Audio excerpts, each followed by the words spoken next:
Good evening, football fans. Welcome to the Chesmont Game of the Week on ChesmontFootball.com. I am Mikey Dunn, joined by Pete Foster, as we get set to bring you this Chesmont National Division matchup. It's the Coatesville Red Raiders hosting the Bishop Shanahan Eagles on ChesmontFootball.com. Pete, tell us a little bit about the Bishop Shanahan Eagles. Head coach Paul Myers and the Bishop Shanahan Eagles began their 2019 campaign 3-0 with tight wins over Henderson and Daniel Boone, with their first loss against a winless Avon team in Week 4, following consecutive losses, first to Chichester, then a brutal defeat to Downingtown West. The Eagles came back on track Week 7 with a 36-0 victory over Sun Valley, with their defense holding the Vanguards to 50 total yards. A young team led by a dual-threat sophomore quarterback, Jordan Cooper, had his breakout game of the season in Week 7 with 227 out of the Eagles' 430 total yards while adding 3 touchdowns.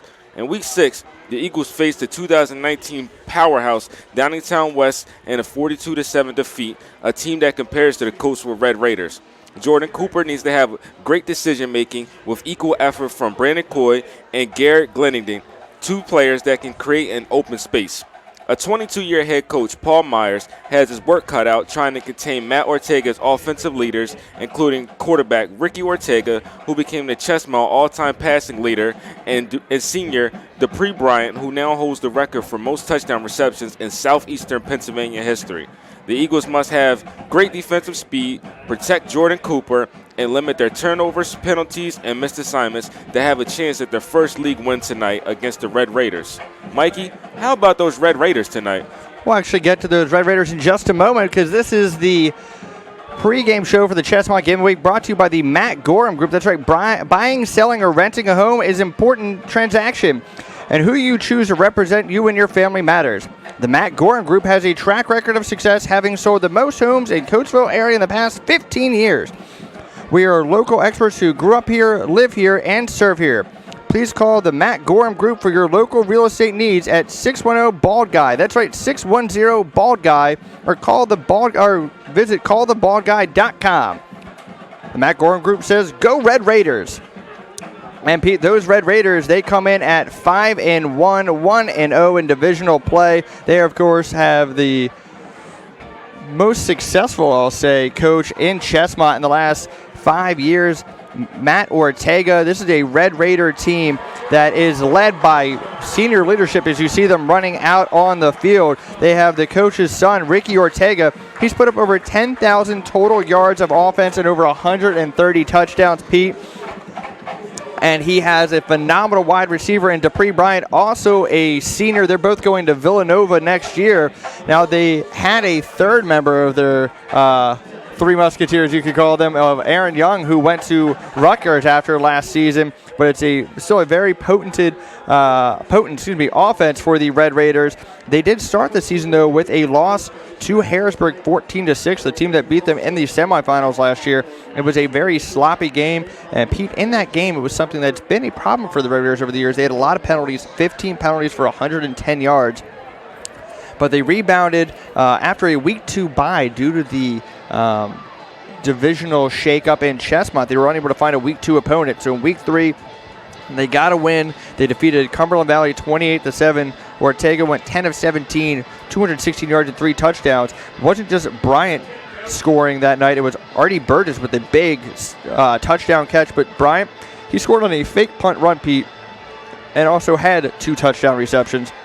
They defeated Henderson 55-17. In that game was when Ricky Ortega set the Chesmont passing record, eclipsing the record set by Pat Devlin, which was 8,162 yards. In that game, John Ruttman and Jordan Engler had fantastic defensive games, as Henderson really only scored late in that game. In Week 5, it was a unique matchup against Unionville. Coatesville won the game 34-21. But they were outgained at 365 yards to 212. Ricky Ortega left that game with an ankle injury, which actually kept him out against Ruston. So when they played the Ruston Golden Knights, you're thinking, oh, are they still going to be able to have a strong offense? Well, they had freshman Harrison Zuzi in at quarterback. He went 8 of 13 for 8 of 13 and had 65 yards rushing. Dupree Bryant in that game, as you said, Pete, set the Southeastern Pennsylvania touchdown record with 44. It was a 47-year-old record. He wasn't the only person with big plays in that game. It was Abdul Stewart. He had an 83-yard strip return for a touchdown. And then last week, it was Coatesville over Avongrove, 43-3. Ricky Ortega returning from injury, still not completely back. Threw for 3 first-half touchdowns, Pete. So this is a Coatesville offense that is still high-scoring offense, but a great defense as well. What do you think the keys are for Shanahan to be successful tonight? I think one of the biggest keys for Shanahan tonight is to limit their turnovers, penalties, and missed assignments. If they do not handle their missed assignments well, if they give the ball over, if they don't really control the clock, Coatesville can have their speed out there and really control the game. If they let Coatesville have the ball across their own 50-yard line a lot in this game, Coatesville has no problem of Ricky Ortega airing it out to Dupree Bryant or his other offensive weapons and getting touchdowns tonight. So they just want to really limit a lot of mistakes. And you said turnovers. They come into this game, they've lost 6 fumbles. They've thrown 5 interceptions. Unique stat they have, Pete, they score 20.85 points a game. They give up 20.85 points a game. I was speaking with a Shanahan alum today, and he said that's kind of the definition of an average team, but it's a young team. Again, any progress they can make, anything that week to week they can see to improve is going to make it so they're a team that going forward next season, the season after that, they're going to be competing for Chesmont because Coatesville losing a lot of seniors. They're losing quarterback, wide receiver, as they're going to be receiving the ball here, and it's a squib kick, a short kick, and Pete, I got to say that is a intelligent job by Coach Myers because Dupree Bryant in special teams is just something that is unlike any other special teams player I think I've ever seen in high school. He does it on punt returns, kick returns, fake punts. He can't be stopped if you get him the ball on a kickoff. Yeah, he already has a couple touchdowns returned on punt and kickoff returns this year. So that is a great decision by Coach Myers to begin the game. Again, they're led by senior quarterback Ricky Ortega. Expect to see several backs get the ball tonight, but Shamar Hall is going to be the primary ball carrier. On that carry, it is Wesley on the carry. Sean Wesley, number 30, on a minimum gain, and they hurried back up to the line. Ricky Ortega in the shotgun. They actually spotted that he got a 4-yard gain. We always say 4 yards of carry gets you a first down. It's the option. Ortega pitches it out, and it's going to be a first down for the Red Raiders. That's Ashawn Wesley again. It's good to see them getting their running game going early in this game. I know they're known for passing a lot this year, but when you get your running game going, it gets the defense on their toes, and then you can air it out over their head. Yeah, they average about just under 150 yards rushing game, 140 passing, but there's a fumble. Let's see who got the ball. Shanahan's pointing as though they have it, but no signal from the officials yet, and the refs say it's still Red Raider football, Pete. And you don't want to begin the game with a turnover early. Luckily, they got the ball back. Let's see if they can hang on to the ball and try to work their way down the field. This is a Shanahan defense that has forced 7 turnovers this year. They've recovered 3 fumbles and have 4 interceptions. 2nd and 9. It was Wesley on the carry and the fumble. Take a drop back pass is complete to Abdul Stewart. And the defense tonight is going to key in on Dupree Bryant. So wide receivers like Abdul Stewart need to get open and help Ricky Ortega particulate the ball down the field. Ortega coming into the game 615 yards passing, 10 touchdowns, 1 interception. That's Wesley on the run, and he's got a lot of room to run, and he's going to be inside the 20-yard line of the Eagles. Pete, he's not even a player that we highlighted when we were reviewing the rosters before the game. That just shows you how many weapons the Coatesville Red Raiders have. I know that Paul Myers is sitting there probably like we haven't highlighted him either, catching him off guard. And it's another carry for Wesley. This time he's going to be stopped by Lenny Krafisky. Remember saying his name a couple times when the Eagles took on Downingtown West. Just a reminder, that game is archived on ChesmontFootball.com. 2nd and 10, ball on the 16.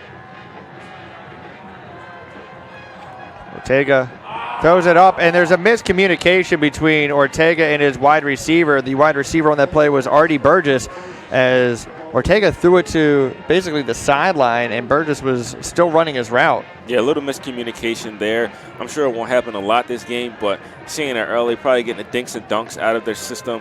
Let's see if they can come back on this third down and get the first down.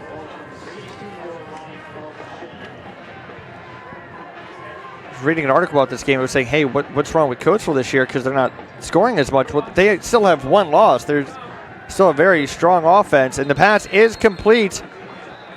I do believe the receiver's knee may have been down before he got up. We have to see, and they do rule that it was down. That was Abdul Stewart again. I think to answer your question there, though, Mikey, that maybe it's their running game. Last year they had a great running attack, and that was able to balance with their passing game. It's going to be 4th and 3 for the Red Raiders, and they clearly are going to be going for it as the kicker is still on the sideline. Shotgun formation. Ortega try to draw him off sides. Looking to the sideline to see if there's any change in the play call after they see how the defense has been set up. Ortega takes himself. Pass is complete. Can the Eagles get the stop? They cannot. It's going to be a first down for the Red Raiders. And that was a great read option. If Ricky would have handed the ball off, the running back for Coatesville would have been stopped in the backfield immediately. But with a fake handoff there and a screen pass, they were able to get the first down. DeMonte Reason on the reception. First and goal, ball on the 4-yard line. Red Raiders trying to score on their opening drive of the game.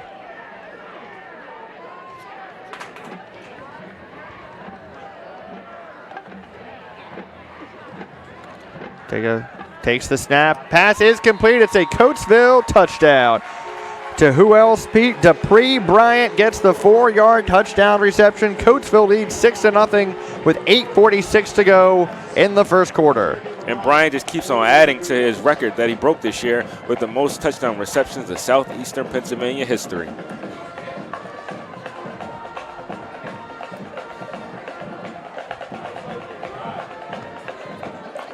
Good opening drive for Coatesville, Pete. The Eagles had a chance to stop them on that 4th down, but Coatesville made the play they needed to make. Extra point is up, and it is good. Coatesville leads by a score of 7-0. We'll be back with more action after this word from Washington Hose Company number 1. The Washington Hose Company is located at 376 East Lincoln Highway, serving the city of Coatesville and the surrounding communities for almost 150 years. Our dedicated EMS staff of volunteer and career are proud to provide EMS services 24/7, 365 days a year. WHC offers first aid, CPR AD, babysitting, and several other training for first aid and certification classes. To take a class or volunteer, please contact us at 610-384-6464. Be safe. We are back at Coatesville High School as the Red Raiders have just taken an opening drive all the way down the field for a 4-yard touchdown reception by Dupree Bryant. They lead Bishop Shanahan by a score of 7-0. Pete, we came in expecting to see Ortega throwing the ball effectively, and that's what he did. Yeah, had good throws on that drive, but the drive was really keen on their running game with number 30, Sean Wesley, and he ran very well on that drive to get them down the field, and a good passing touchdown to Dupree Bryant, as you mentioned. It's our first look at the Red Raiders this year. We're going to be curious to see how their kickoffs look, as next week they'll be taking on Downingtown West on the Chesmont Game of the Week on ChesmontFootball.com, and they consistently have their kicker kick it in the end zone. And that's delay a game on the kickoff, Pete. Not something you see often. That's not something you want to see often. And mentioning Downingtown East and knowing the week following they have Downingtown West, you don't want to overlook Bishop Shanahan tonight. You want to play to your best abilities. You want to play how you want to play for the next 2 weeks, and that's to the greatest that you can. Overlook this game and go out there with solid play. I'm sure Coach Ortega was talking to his players saying, guys, don't let this be a trap game. As you said, the next 2 weeks they're playing the Downingtowns, both games on ChesmontFootball.com, and that's really going to help decide who wins the national division. With Downingtown West ranking 8th in the state and Coatesville ranking 24th, it'll be a very fun matchup the next 2 weeks. Short kick. So that's Garrett Glendenning on the return. And although it was a long return as far as time, not a long return as far as yardage, Shanahan is going to start with the ball right around their own 22-yard line. We're going to take a look at that Dupree Bryant touchdown real quick before the first Shanahan play.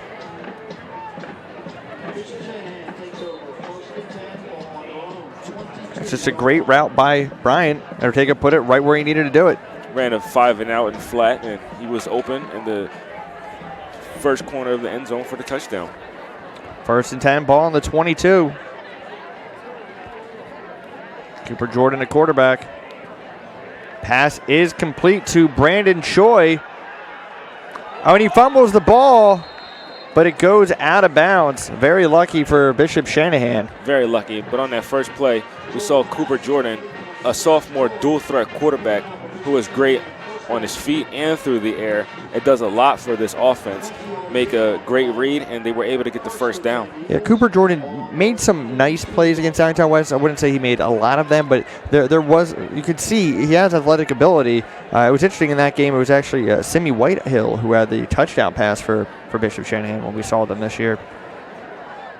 Empty backfield again. Jordan drops back. Pass is incomplete. It was intended for Brian Lake, the senior tight end. But right there we saw Cooper. He was able to scramble out of the pocket and keep his eyes downfield and make a good read. It was just an unsuccessful pass, and it dropped incomplete. This is a Shanahan team that is a young team, but also they've been ravaged with injuries this year. At one point or other, they've had at least 12 players that have started miss some time this season. 2nd and 10, ball on the 42. Jordan drops back. Pressure in his face, and he just throws it away. Good job to get outside the pocket and get it past the line of scrimmage to avoid intentional grounding. Yes. And that's something that makes me so angry with young quarterbacks on a high school, college, and NFL level. They don't know how to throw it away all of the time. They just want to make the read and want to make the throw, and that leads for disaster with an interception coming a lot of those times. Yeah, sometimes they'll just throw it up thinking, oh, well, maybe we have a chance of making a play. No, live to fight another play. It is a 3rd and long, but guess what? You still have the ball. It was something Brett Favre was really known for. And as a Chicago Bears fan, I have always appreciated that. 3rd and 10, ball on the 42. Coatesville leads 7-0 with 8:15 left to go. Coatesville showing blitz. And they are coming. Pass is incomplete. Thrown a little bit high for the intended target, Matt Coladonado. And Mikey, as you mentioned, Coatesville is showing their blitz. They might see that the young, inexperienced offensive line from Bishop Shanahan may not know how to contain the blitz that Coatesville is sending. So they want to send this on each and every drive, it's looking like.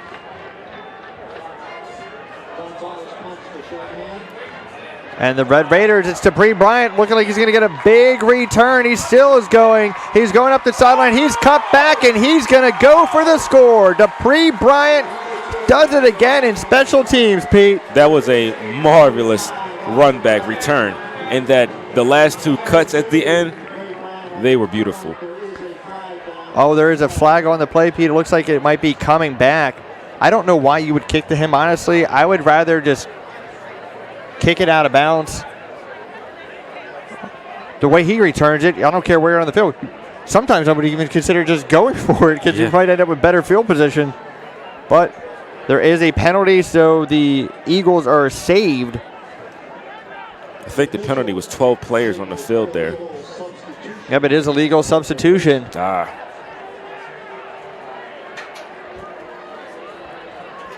Pete, I said it in the pregame, a problem that they've had over the last few years has been penalties, and it's been against teams that they should really be able to beat. It's been in teams that are close to their level or even in some situations as good as them. You can't make those mistakes against anyone. Yeah, you really can't make those mistakes, and those are mistakes that Coatesville came in to begin the season with when they lost their first game at home against Harrisburg, a rematch of last year's playoff game, who they also lost to. So you just really want to work on those mistakes. They kick it to him again, but this time it is a fair catch, and Bryant actually had a little bit of room to run, but he does the fair catch. Coatesville is going to try and see if they can add to their lead after this word from SWI. That's right, SWI, or Service Wholesaler Incorporated, is your place to go for building materials and products. They supply quality materials for the building, construction, remodeling, and lumber industries. Their motto is service with integrity. Visit them at 4810 Horseshoe Pike in Downingtown or give them a call at 610-518-5187.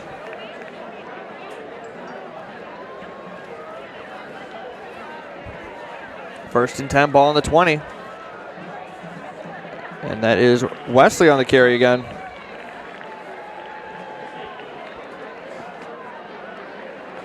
And that run there didn't go for a minimal gain. It looks like about 1 or 2 yards.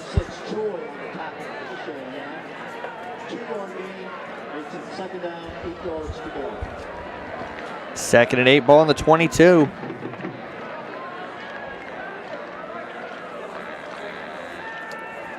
Ortega completes the pass to Bryant, and he's looking for a big play, but he's going to be finally tackled. He's still kept the first down, but Pete, good job there by Bishop Shanahan, finally wrapping him up because he had enough for the first down, but he tried to take it to the outside. Finally pulled it down. Yeah, that was a good catch by Dupree Bryant. He boggled the ball right there with the catch, but he was able to pull it in and get the first down. Pass is complete. Ortega almost did like a little bit of a unintentional pump fake there, it looked like, but the pass was still complete. Looked like Artie Burgess there on the catch. Burgess has come up with some big plays for them this season, Pete. It's a pickup of 6, 2nd and 4 for Coatesville on their own 37. Ortega completes another pass. It's going to be a Red Raider first down. Throws it to Artie Burgess again. And if Bishop Shanahan isn't going to press these receivers for Coatesville, then you keep running the same plays. We saw the same 2 plays ran up there consecutively, and a first down came on the second pass. First and 10, ball on the 45. Handoff goes to Wesley. Met at the line of scrimmage. Good job there by the Eagle defense. Can they string together a couple of good defensive plays in a row? That's the question. Yeah, and if Bishop Shanahan could get a good push, have tough physical play by their front 7, and stop this running game, then Coatesville will have to rely on their passing game. The tough thing is these Red Raiders receivers have such speed that if you try to jam them up or play a little bit close, Ortega has the arm that he can throw it deep. Another catch for Dupree Bryant. Looks like they spotted it right at the Eagle 45. That should be enough for a Red Raider first down. And they just started moving the chain, so it is another Coatesville first down.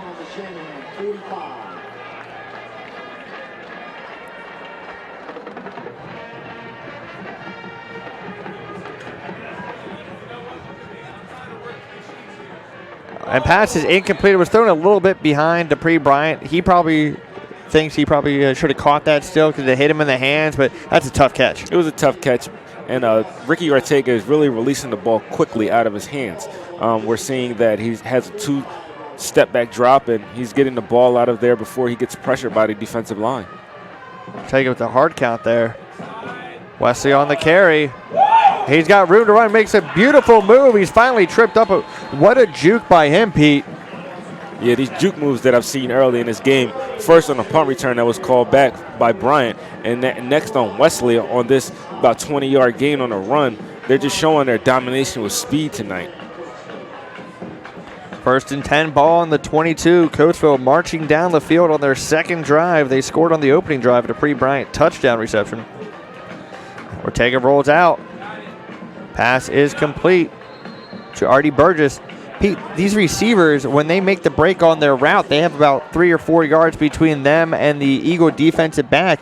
Ortega just needs to get it near them, and they're going to get a nice gain. Yeah, and it makes it kind of hard for the Bishop Shanahan quarters where if they either want to press and jam or step back and give these receivers space. Second and 7. Ball on the 19. Had trouble staying in bounds after he made that catch. It's an option. Great defensive play by the Eagles.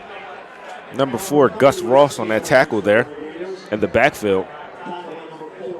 That's what they have to do. If they have a chance to make the hit, they cannot let the tackle get broken. They cannot get juked out. They need to make the play. That's what they did. Brings up a 3rd and 10, 3-yard loss. See if the Shanahan defense can stop Coatesville on his 3rd down. And you have to think that if it's a 4th and manageable, they will probably go for it.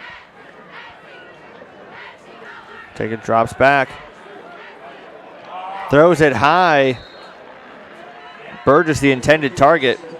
Again, Ortega coming back from injury. It's an ankle injury, and if that's still a little tender, when he goes to put pressure down on the foot, he might be feeling that, just put a little bit more on it, or maybe he doesn't feel as confident in his footwork and is thinking he needs to overcompensate. Yeah, with that injury, we've seen over the previous years Ricky Ortega being a mobile quarterback, and sometimes when he doesn't see anything downfield, taking off for the run. But tonight we may not see that.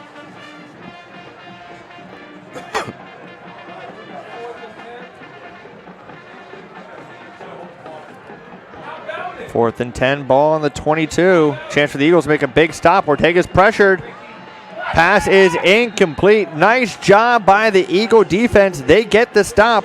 They'll try to tie the game up on their 2nd drive of the game after this word from Chester County Transmissions. Hi, this is Andy at Chester County Transmissions. We're a full-service automotive shop here in Coatesville, Pennsylvania that also specializes in transmission and driveline repair. Just so you know, for all your automotive needs, we're here to take care of you. State inspections, whatever you need. Our number here is 610-384-2879. Good morning, Chester County Transmissions. Rich speaking. How can I help you? Please stop in, give us a call. God bless. We are back in Coatesville, Pennsylvania, as the Bishop Shanahan Eagles have just stopped the Coatesville Red Raiders on a 4th and 10. They now have a 1st and 10 on their own 20. And it looks like it's going to be a fall start. No, they're calling offsides. Let's see who they call on this, Pete. Might be the 2nd flag on Coatesville tonight. Coatesville looks like they're backing up a little bit. And it is offsides. And as I mentioned, that's the 2nd flag for Coatesville tonight. And as you said earlier, Coatesville, Matt Ortega has said to his players, and I know he said it repeatedly, don't let this be a trap game. Even though you might win, you want to go out there and play close to perfection. 1st and 5, ball on the 25. Can Cooper Jordan lead his Eagles to a score?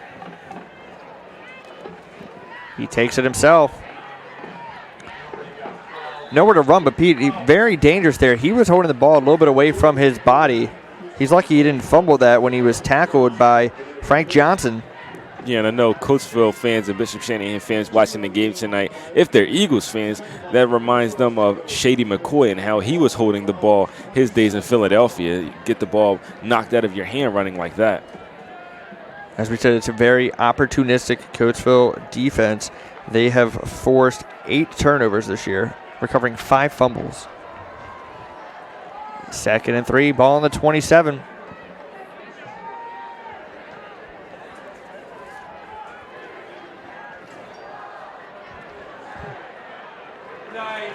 And it looked like Cooper Jordan was going to have some room to run, but it was, as you said, a very nice tackle by the Red Raider defense. Looked like Prophet Shockley there on a nice wrap-up on his legs there. But it was still enough for a Bishop Shanahan 1st down. Oh, no, they're rolling 3rd down. It looked like the ref was signaling. One of the refs was signaling to move the chain, but they did not, so it actually is a 3rd down and 1.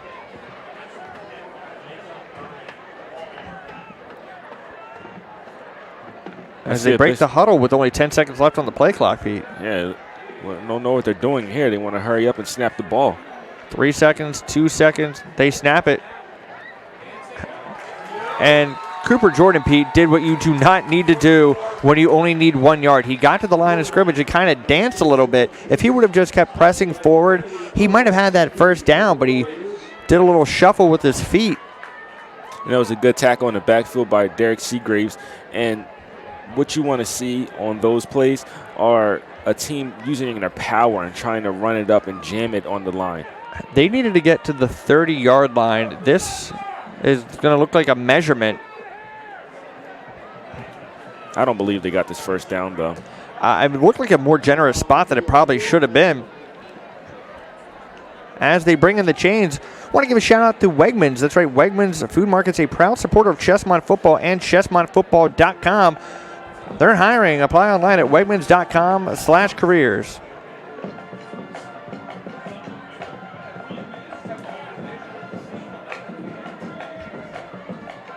Nice job by our cameraman there for seeing the measurement. And they are short.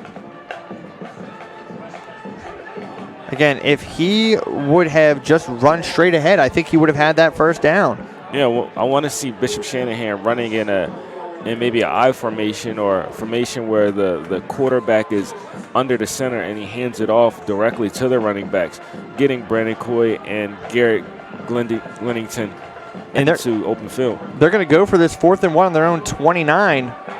Has to be a quarterback sneak. And Pete, he did what we've been seeing a little bit more lately with quarterback sneaks. They don't run it just straight up the middle. They go to the outside because they think that the defense is going to flood the middle of the field, and they get the first down. Which Coatesville's defensive line did flood the middle.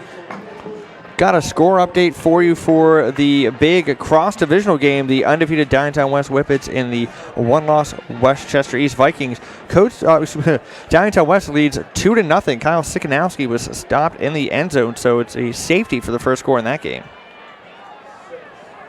Handoff to Choi. He picks up 9. That was his first big run of the night. See if he can get more consistent gains and handoffs to Brandon tonight, as we see him running good and a powerful runner at that. Abdul Stort on the tackle. Other Chesmont action, Oxford leads Great Valley 14-0. Unionville and Ruston are tied.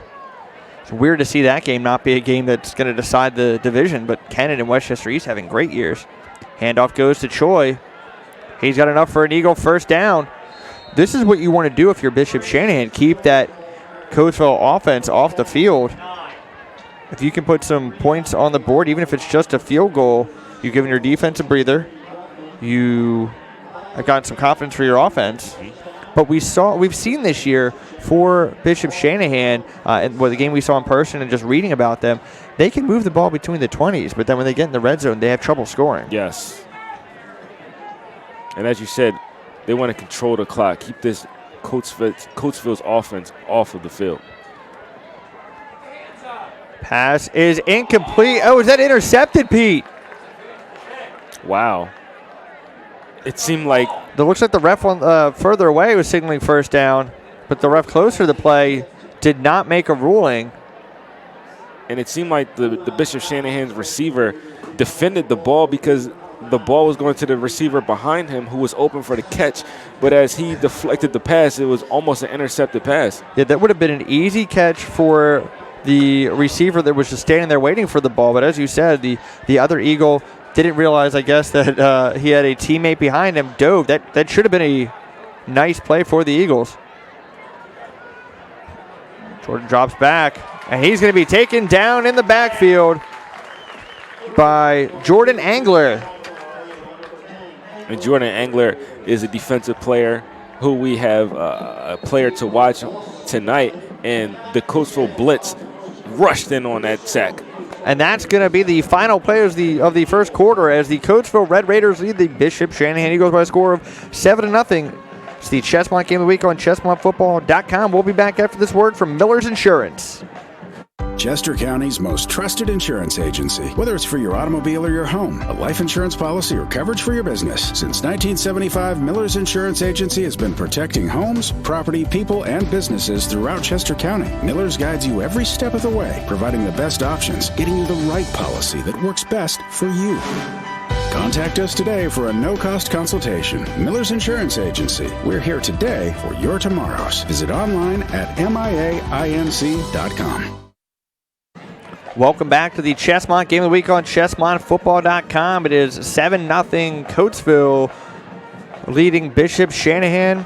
And folks, want to tell you about the Coatesville Flower Shop. That's right, the Coatesville Flower Shop is 70 years old and still going strong. This family-owned business is located at the corner of 3rd Avenue and East Lincoln Highway in Coatesville. Whatever the occasion, you can rely on their years of experience for expert advice and designs. They have been named one of FTD's top 200 florists in the nation for 10 consecutive years. With 4 generations of the DePedro family working there, they're happy to go the extra mile to meet your needs. And guess what? They deliver. Give them a call at 610-384-2677 and mention this ad tomorrow only, coupled with a Red Raider win. Buy 1 dozen roses, get 1 dozen roses free. Red roses excluded.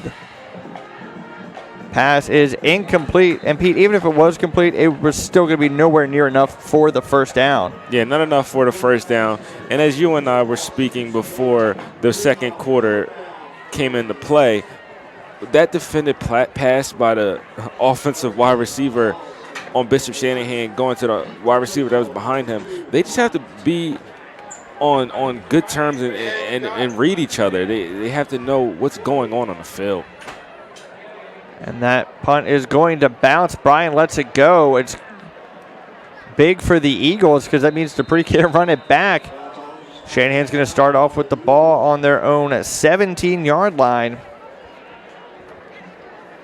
Hey, Pete, are you in the market for a new home or have a house to sell? Contact Kim Moralia, Real Estate with Kim Passion.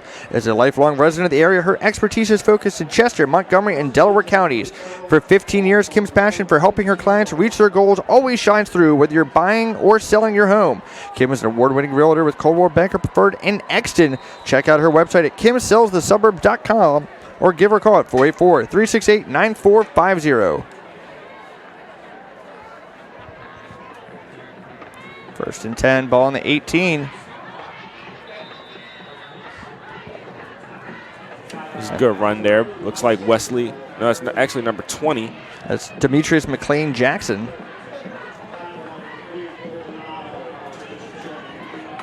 And we've seen they're going to have several ball carriers touch the ball tonight. A little bit of a low snap, but the pass still complete to Abdul Stewart.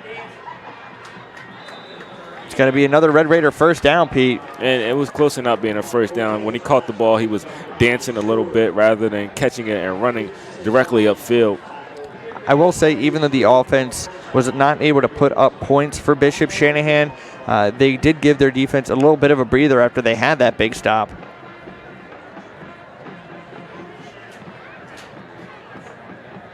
First and 10, ball on the 32. Good pressure by the Eagles. It's a deep ball. Pass is dropped. It's off the fingertips of Dupree Bryant. I think he wishes he had that one back, Pete. Yeah, that would have been a beautiful passing catch on that play.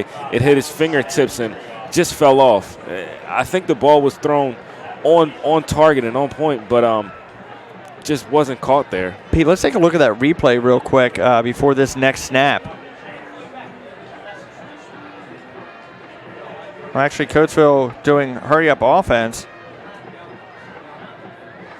Take a look after this next play. So Ortega making some pre-snap calls. Handoff goes up the middle. Great cut. It's another first down for the Red Raiders. That is Demetrius McLean Jackson again. And they're no huddle again, Pete. They don't want to give us a chance to see that big play that could have been. They just want to make another big play themselves. Yes. But these are good runs first in the first quarter by Wesley and now in the second quarter by McLean Jackson.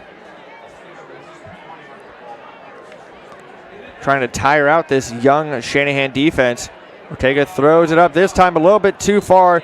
That's going to give us a chance to see the replay of the possible touchdown between Ortega and Bryant. So Ortega throws it up. There's pressure coming in his face. Bryant has a step on his man just right off the fingertips. Yeah, and it seemed like a perfect pass there, but just not connected. And we seen that he didn't connect with his receiver on his last throw. It was a little thrown over his head on this one. Even the great ones drop one. I'm sure Jerry Rice had one or two.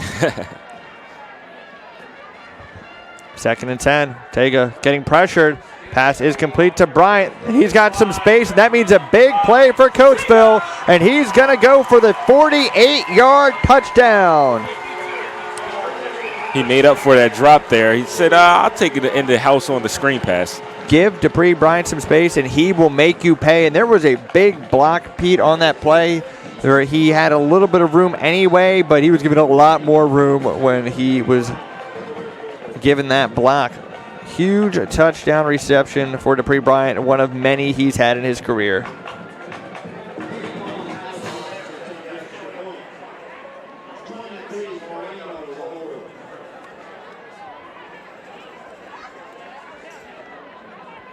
The Red Raiders attempt the extra point, trying to go up 14.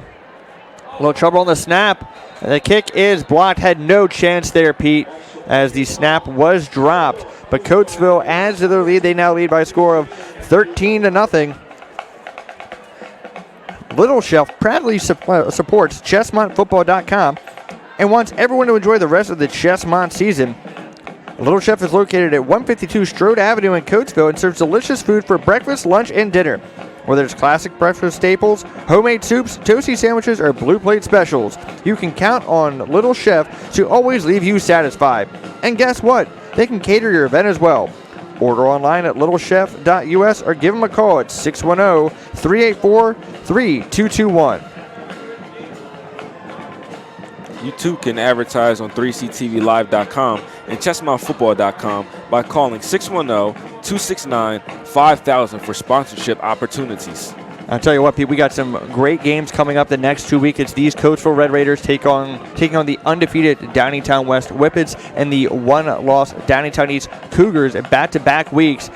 So don't miss your opportunity to advertise on those great games. Again, 610-269-5000. And Bishop Shanahan is going to try to have a more sustained offensive drive. They had a good drive going, but then one big play. What a big hit there by number 11, Jordan Engler. Oh, Jordan Engler? Excuse me. That's Prophet Shockley. Excuse me. That's okay. Let's take a look at that replay. Dupree Bryant just doing amazing things with some open space. And the blitz comes in. He catches the screen pass, follows his blockers, makes one good cut, and uses that speed to get into the house to make the score 13-0 Coatesville.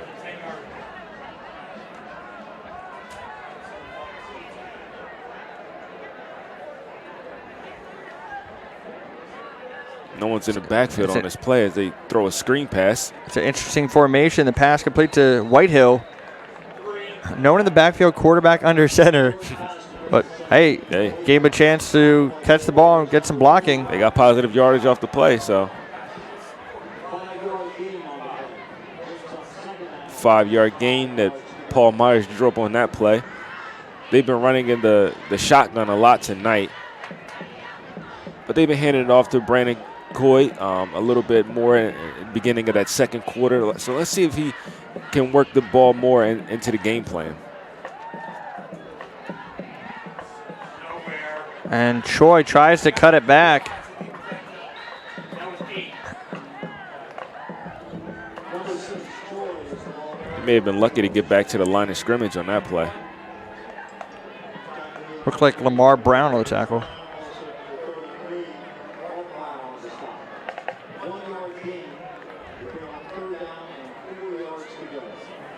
Third and 4.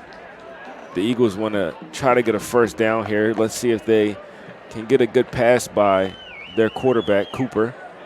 And if not, if he doesn't see a pass downfield, he's a dual threat quarterback and can use his speed to also get the first down. 3rd and 4, ball on the 24. And it's going to be a Bishop Shanahan timeout. We're going to take a timeout to tell you about the Red Run Challenge. That's right, folks, it's almost that time of year again for the Red Run Challenge. The 4th annual Red Run Challenge is taking place at 9 a.m. on Saturday, December 7th, and benefits students heading on to post-secondary education and those that are intellectually disabled. The event is happening just before the Coatesville Christmas Parade, so you can come for the race and stay for the parade. Visit them at https://runsignup.com/RRC4 for more information and to register. Folks, also just a reminder, you can follow us on Twitter at ChesmontFB. Like us on Facebook at 3CTV Live or follow us on Instagram at 3CTV Live. Okay, update you on the score of that Downingtown West Westchester East game. It's Downingtown West leading 9-7. Tyreek Lewis had a 3-yard touchdown run, and then the Vikings had a 79-yard touchdown pass. So the Whippets lead 9-7. A very surprising stat, Will Howard just 3 for 10 in that first quarter. I was talking with the PA announcer here, Scott Kirsch. He said, I think that Howard's the best quarterback I've seen in Chesmont. And that's going back to when Dan Ellis was winning state titles for the Whippets. But it's a very tough Westchester East defense, as Kennett learned last week. Pass is complete to Choi. There is a flag on the play. Play had no chance as Jordan felt the pressure, completed it, but Choi had nowhere to go. Yeah, there was nowhere to go when that play started. The defense for Coatesville was in the backfield as the play began, and it looks like a hold on. And there's a hold against the Eagles, but the Red Raiders are going to decline because it is a 4th and 10. They lost 6 on that play. Yeah. And here we go again with Dupree Bryant ready back to catch the punt. Let's see if they'll try to kick it out of bounds or kick it. Get a high hang time. Yeah. It is an angled punt. They're trying to get it out of bounds. It bounces. Dupree catches it, though. But he just has to run out of bounds at the 50-yard line. Still going to be great field position as there is an Eagle and a Red Raider getting in here on the sideline. No flags thrown, though. We'll see if Coatesville can add to their lead after this word from Beaver Creek Tavern. Whether looking for the best burgers in Chester County, a place to host your private event, or a relaxing place to enjoy daily food and drink specials, Beaver Creek Tavern has you covered. Serving classic American fare with gluten-free and vegetarian options available. To get the party started, go to 1350 Bondsville Road in Downeytown or call 484-593-0481. We'll see you there. Ortega pitches it. It was a different sort of a pitch than we're used to seeing, as the man he pitched it to was not running with him like a usual option play. It looked like a triple option where he had the read option to begin with, and then he read the defense, started to run the ball, and as you said, he pitched it out to his wide receiver. It picked up about 5-6 yards, so we haven't seen that yet tonight, but it was a good game.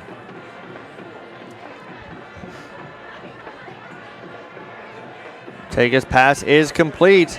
It's another Coatesville first down. We're used to seeing them get a lot of just big plays, but they've also had a lot of first downs tonight. Yes, a lot of dink and dunk. Nothing wrong with that as long as you're gaining positive yardage. Both of their touchdowns have came off of short throws, even though the last touchdown was big yardage, but still a lot of short throws to begin this game. That is Jackson on the carry.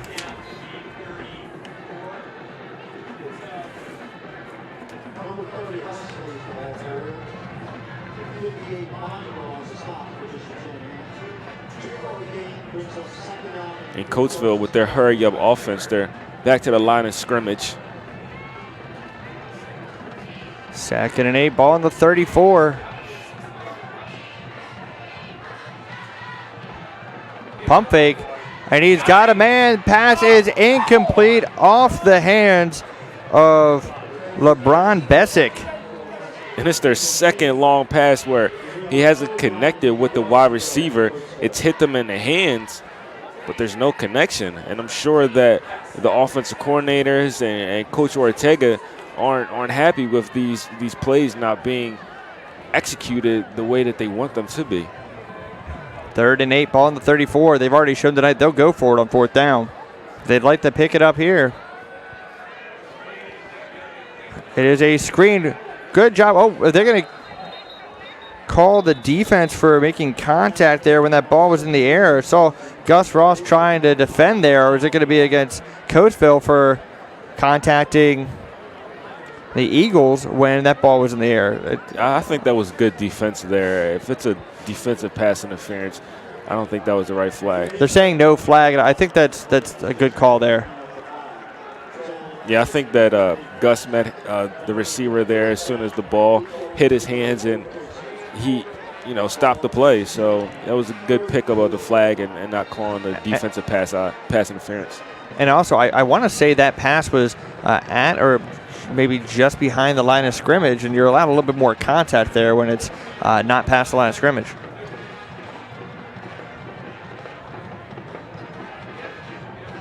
Fourth and 8.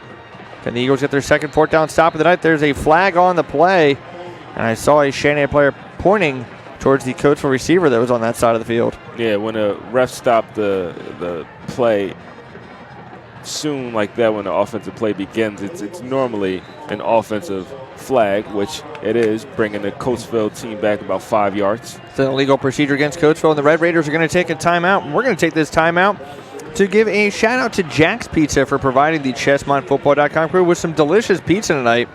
That's right, Jack's Pizza, also known for having great cheesesteaks, salad, partial their cheese fries. They got it all there at Jack's, so give them a call at 610-384-1000 or visit them at 1948 East Lincoln Highway in Coatesville.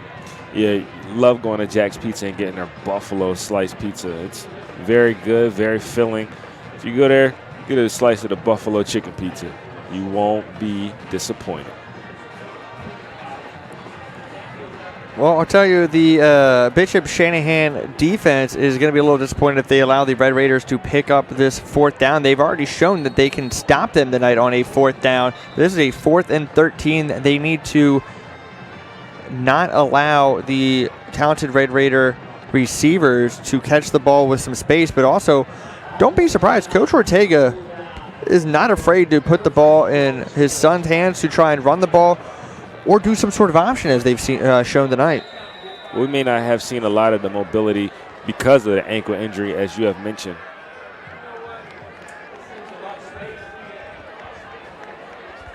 Fourth and 13. A lot of cushion for the receiver covering Brown.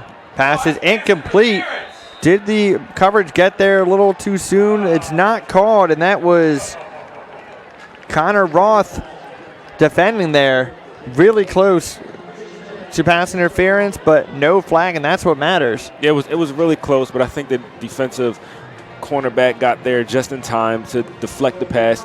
And even if the Coatesville receiver had caught it, I don't think he had enough to be past the markers and gain the first down on that play. So a turnover on downs.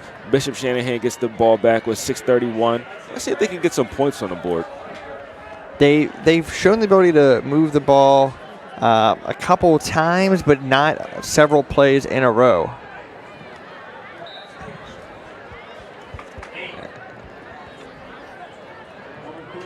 And that's Caldonado on the carry. That's the first time he's ran the ball tonight, and it only gets a gain of about 1. I believe that was Brown on the tackle. 2nd and 9, 6:10 to go in the second quarter. Coatesville leads 13-0. Bishop Shanahan's defense has given up some big plays, but they've come up with a couple big ones. But can their offense get it going? As there's an injured Eagle down on the field. Yeah, I seen him limping off when Bishop Shanahan broke their huddle. He might have just a cramp how he sat on the field. Yeah, he looked like he tried to get off the field because he's right there at the sideline, and he's about 10 yards away from where the line of scrimmage is. We're going to take an injury timeout in here from ChesmontFootball.com. I can't find anything on TV. Hey, remember the other day when I wouldn't let you go to the football game Friday night? Well, that same game you missed is archived at ChesmontFootball.com. Oh, okay. Yeah.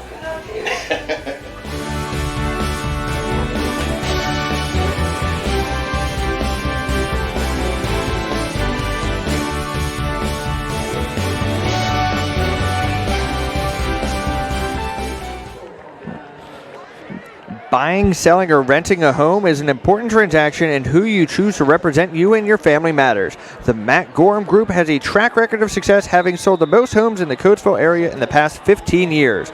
We are local experts who grew up here, live here, and serve here. We're going to continue to talk about Matt after this play. Nice job, and wide open receiver for the Eagles. That's Garrett Glendenning. And he's going to be tackled just inside the 10. Cooper Jordan, all he had to do was get it to his man. He had plenty of time, wide open, wide receiver. Yeah, the blitz came in for Coatesville. It was in his face, but as a dual threat quarterback, he used his feet, kept his eyes down the field, and threw a nice pass with a big gain. Just to finish up on the Matt Gorham Group, you can call the Matt Gorham Group for your local real estate needs at 610-BALD-GUY. Yes, that's 610-BALD-GUY, or visit them at callthebaldguy.com. The Matt Gorham Group says, go Red Raiders.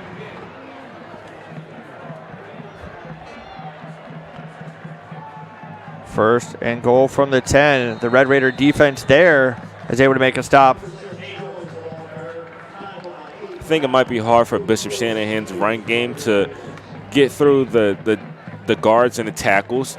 So they might want to use their speed to the outside or have Cooper running to the outside and maybe also keeping his eyes down the field and having throws like he just had on the big gain there. This is the best opportunity the Eagles have had all night to score. Their defense came up with another stop. I know Coach Myers would love for his offense to put some points on the board. And Pete, we've seen the option be successful for Coatesville tonight when they run it into space, and also the quarterback is not right next to his running back there. They were running it to the Eagles, running it to the short side of the field, and there was such a small gap between Cooper Jordan and his running back. Chance had very little chance of success as they picked up just one. Right.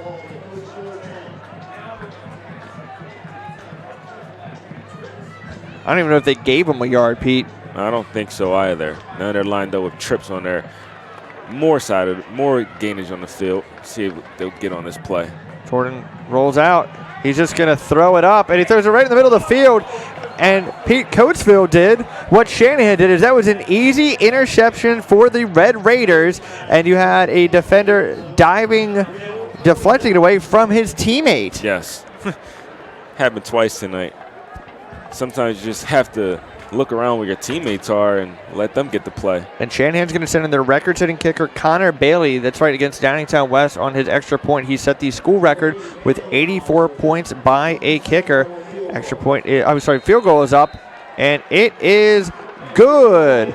Bishop Shanahan gets on the board. They trail by a score of 13-3. Pete, that was a nice drive for Bishop Shanahan, and it was all because of one big play. We got the replay of that big pass play to take a look at here, as it was Cooper Jordan dropping back, throwing it to a wide open Garrett Glendenning, and it put them in great opportunity to get a touchdown. Now, they didn't do that, but they got on the board, Pete. That's what we said they needed to do. Yes, when you get on the board, you give your team momentum, and that big pass play gives their quarterback a little bit more confidence to say, look, I can beat this blitz that Coatesville is sending at me, and I can get the ball downfield to my playmakers. And as we've seen on that drive, let's see if they can continue to have good defensive stops with 4 minutes left in the half, and let's see if they can get on the board again. I do believe Bryant was actually in coverage on that play where Glendenning got the reception. As we've seen, when he has the chance to make up for a play, he does it with a big play himself. And Bryant on the return there, he stepped out of bounds. I was going to say, but I didn't want to jinx him, that both he and when he was here, Aaron Young, were probably the two best players I've seen for not stepping out of bounds when they're trying to make a move on the sideline.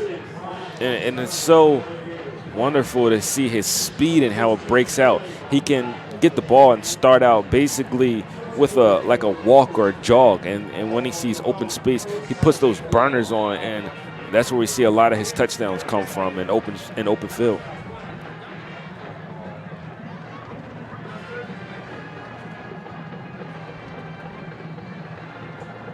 Oh, and Ortega drops the snap. And he's actually competes the pass. That was a nice job by Ortega, as he pretty much was just standing there like, is somebody going to get open? I'm waiting. But we're seeing Ortega favoring that ankle injury, and I know we keep repeating it tonight, but we're used to seeing Ortega being more mobile. If things aren't open downfield, he's not afraid to take off, but tonight we haven't seen him take off at all. But they pick up 8 there, Pete. And it's another first down run, and it's a big run for the Red Raiders. Still going as Wesley takes it down to the 34-yard line of Bishop Shanahan. Yeah, Wesley and McLean Jackson are two good head-to-head running backs that are picking up favorable yardage for the Coatesville's offense tonight. Kennett leads Avangro by a score of 28-10 in their matchup tonight. Kennett's having a really good season, led by Garrett Cox, their running back, as we've seen on ChesmontFootball.com previous this year. That was Wesley on the carry. It really looks like Wesley and McLean Jackson are taking 2 drives on, 2 drives off, 2 drives on, 2 drives off. Which is also good to see. You're giving one running back a room to breathe. Pass is complete to Bryant. He's so tough to tackle.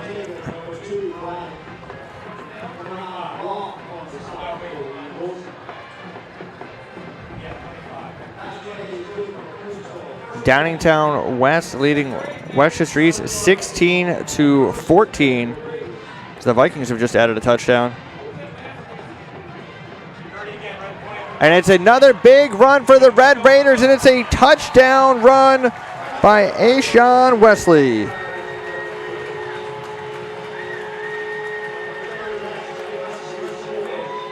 Oh, I'm sorry. That is actually McLean Jackson on that. That is one. McLean Jackson. They switched it up on me.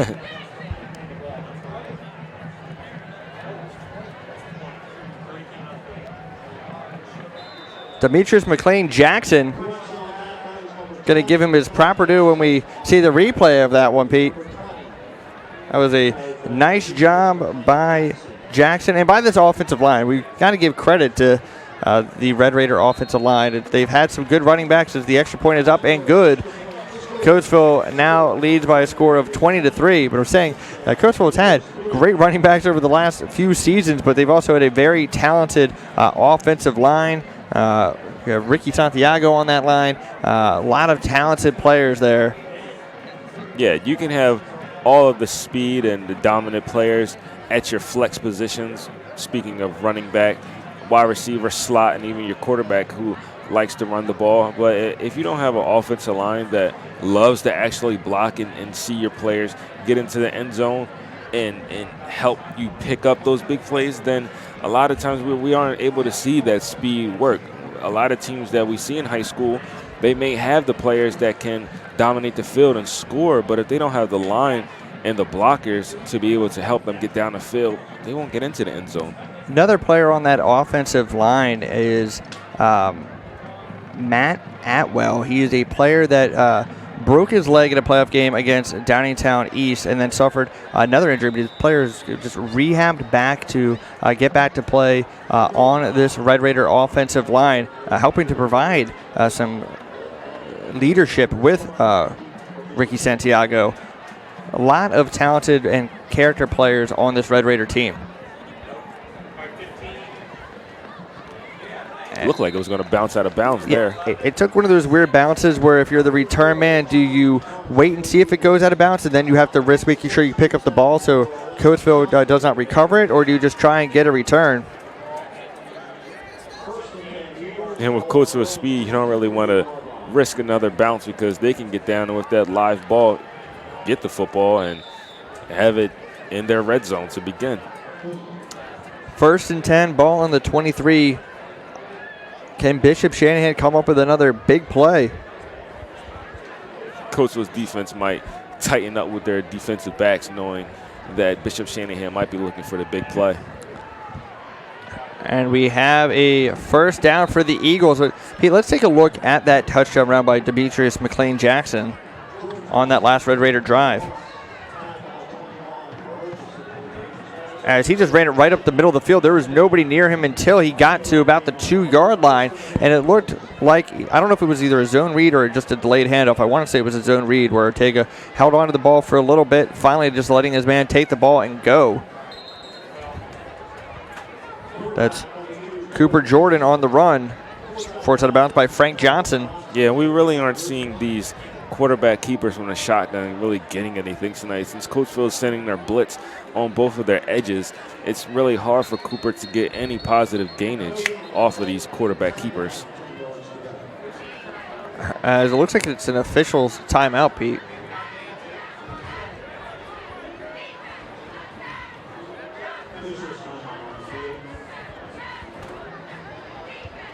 As there are some members of Coatesville's band behind the end zone on the scoreboard side. We did see in the Battle of the Brandywine last week, a game which can be seen on ChesmontFootball.com anytime, where there was actually some players near the back of the field, or some materials from the halftime performance near the back of the field. So Downtown West players had to move it away. They were unable to perform their actions on the field because the band left some of their dragon, I believe it was, there. So don't know what the refs were discussing, as it seems like there's been nothing done. There was some talk in the press box that maybe the Coatesville band's location was an issue, or sound was an issue. Jordan just throws it away as there was 3 Red Raiders in his face. The Coatesville pressure has been relentless on this drive. Yeah, and Bishop Shanahan looking downfield, it's hard for Cooper to make a play if they're only sending out 3 receivers and you have about 5 defenders in the defensive backfield for Coatesville, and then the rest are sending in on the blitz. It's hard for Bishop Shanahan's offense to pick up any positive yardage. Pete, it's 3rd and 10. Do they run the ball just to try and make Coatesville have to call a timeout, so that way Coatesville doesn't have as much time to score if they're unable to pick this up? Because if they don't convert this 3rd down, Coatesville will have over a minute with 2 timeouts. And that is Jordan taking it himself. And Coatesville is going to call a timeout. Connor Barthmeyer on the tackle. So Coatesville gets the stop. There's a minute 25 left on the clock as the Eagles are going to have to punt. And that's what it's been for Bishop Shanahan tonight offensively. They have one drive where they have a big play. Can't do anything after that. This drive, couldn't really get anything going. Right. And I wanted to see the Eagles pick up with the momentum from the last drive. But it's kind of hard, and it makes your players come out with their head down when they score a touchdown or score 3 just to get themselves on the board. And then the offense for the opposing team comes out and scores a touchdown right away. Another Chesmont score for you. It's Downingtown East at 6-1, leading Westchester Henderson by a score of 28-0 at the half. And we will have Coatesville Downtown East coming up in 2 weeks on the Chesmont Game of the Week, as that punt goes out of bounds, not giving Bryant a chance to return it, but it was a short-ish punt as the ball goes out of bounds at the 43-yard line. So Coatesville will have good field position with 1 timeout and a minute 20 to go. They can add to their lead, Pete. Yeah, Coatesville's hurry-up offense. They know the play they want. They're coming out right to the line of scrimmage, and as soon as that ref blows the whistle, they're probably going to hike the ball.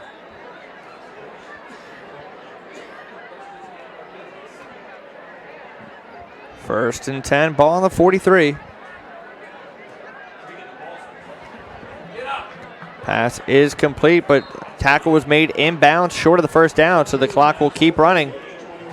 Looked like a good tackle there from number 48, Nicholas Romano.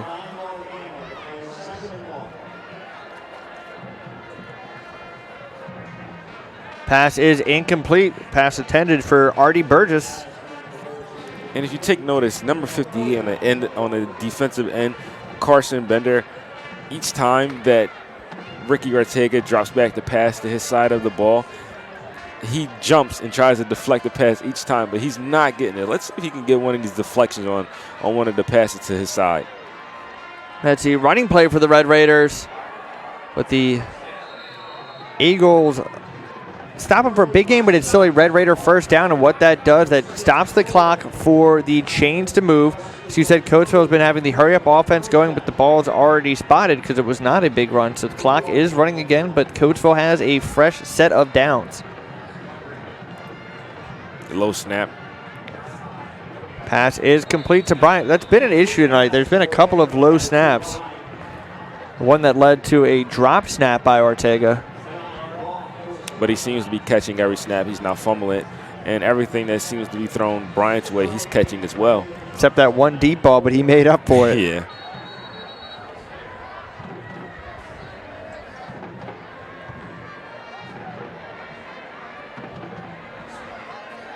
As the refs were talking a little bit there, but Coatesville has the ball. 2nd and 4, ball in the 38. 34 seconds left to go in the half. And it's another big run for the Red Raiders, and it's going to be another touchdown run for Coatesville. This time it's Wesley with the touchdown run, a 38-yard touchdown for Coatesville. Yeah, Wesley and McLean Jackson are like, okay, you can run the ball first, touchdown. Okay, you can run the ball now, touchdown. They're just taking turns, and we're seeing 2 big gains for touchdowns to add the score to 26-3 with 25 seconds left here in Coatesville, Pennsylvania.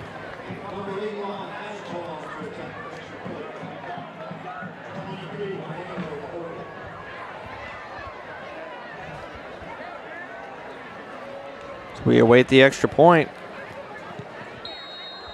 And it is good. Coatesville leads by a score of 27-3 with 25 seconds left to go in the first half. It's the Chesmont Game of the Week on ChesmontFootball.com.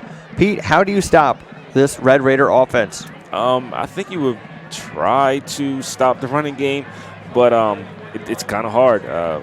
Like you said, Wesley and McLean Jackson, the 2 ball carriers for tonight, they're showing domination with their speed.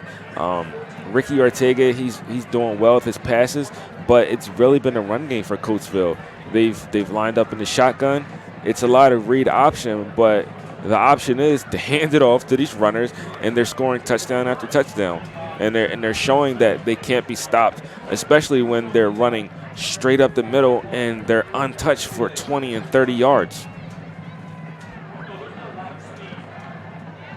And this is a Coatesville defense that, again, can get the ball. So we haven't even seen them forcing the turnovers we're used to tonight. Right. But they are, I will say that the defensive coordinators are working with their players on their blitz packages. That's one thing that they probably come into this game to say that they need to practice on to go against Downingtown East and Downingtown West in the next 2 weeks.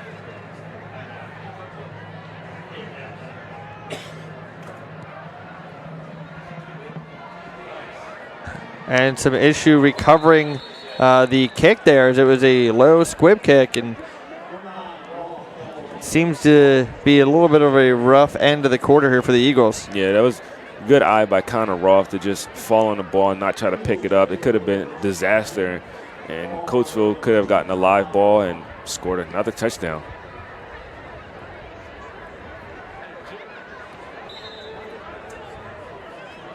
Let's see if Bishop Shanahan will just come out and kneel the ball and try to get into the second half without any injury or turnover.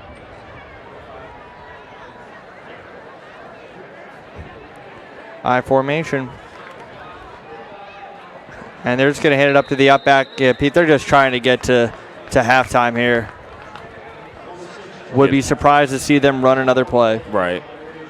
And that was actually the first time this game we saw them run a play from the I formation. There's 5 seconds, 4 seconds, 3, 2, 1. That's going to do it for the first half here on ChesmontFootball.com. It is the home Coatesville Red Raiders 27, the visiting Bishop Shanahan Eagles 3. We'll be back with some halftime analysis, second half action in just a little bit. Stay tuned on ChesmontFootball.com.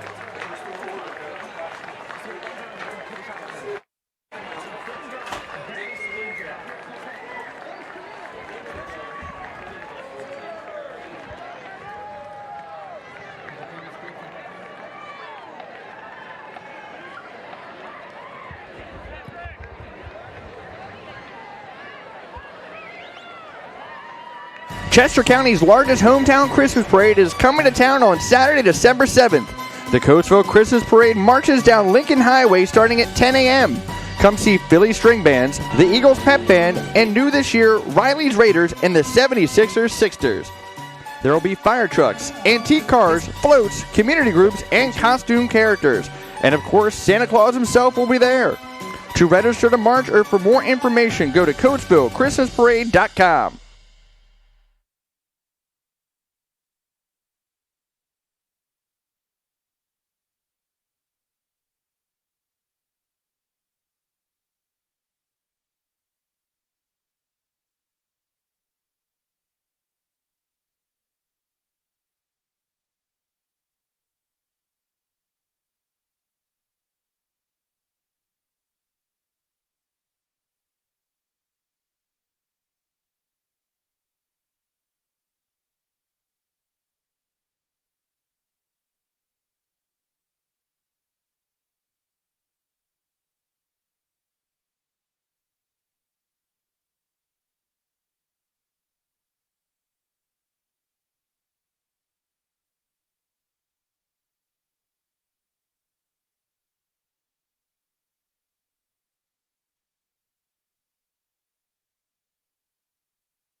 Post high school, he plans to attend either Westchester University or Boston University to obtain a degree in athletic training.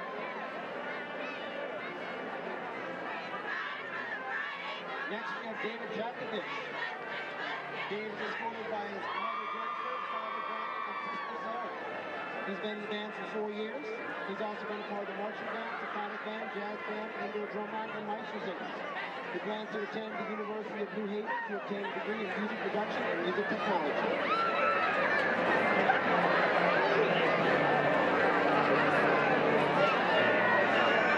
Next we have Rebecca Siliberto.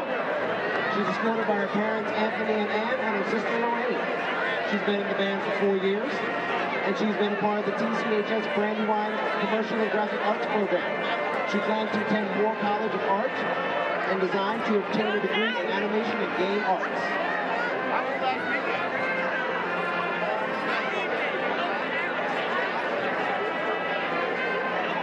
Next up is Edward Griffith Dodson IV. He's escorted by his mother Patricia and sister Julia. He's been in the band for 6 years. He's a part of the academic team, German club, Spanish club, jazz band, percussion ensemble, marching band, and indoor drumline. He plans to attend Westchester University to major in history with a concentration in political science and law. Oh, thanks for coming out, cheerleaders.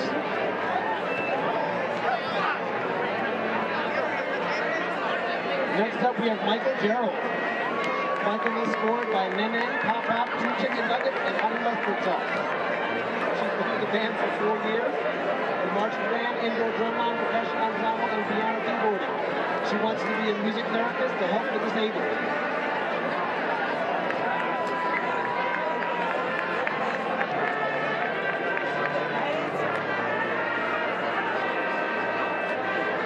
Next up, we have Marcus Gomez. He's escorted by his mom, Delaney, his dad, Robert, and his sister, Abigail.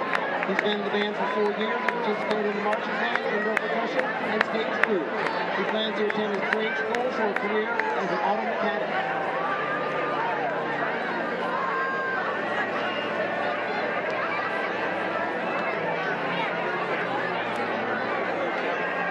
Next, we have Ross Hopkins. Ross is escorted by his mom, Donna, and his stepfather, Hugh. He's been in the band for 3 years and also participates in the German club and Spanish club. He's not quite decided on his post-high school plans, but he will be attending a 4-year university.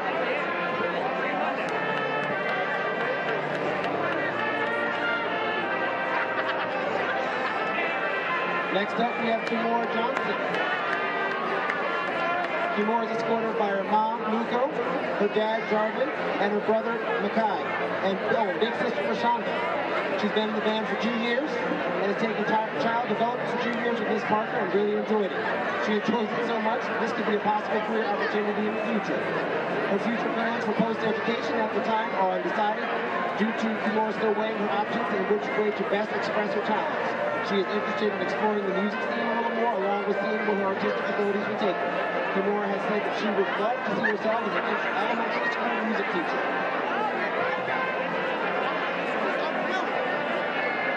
Next up, we have Lauren Morgan. Lauren is escorted by her parents, Tina and Todd, and sister Taylor. She's been in the band for 4 years and has been a member of the Swing Club, Drama Club, Leo Club, Ski Club, and National Honor Society. She plans to attend college to study graphic communications and design.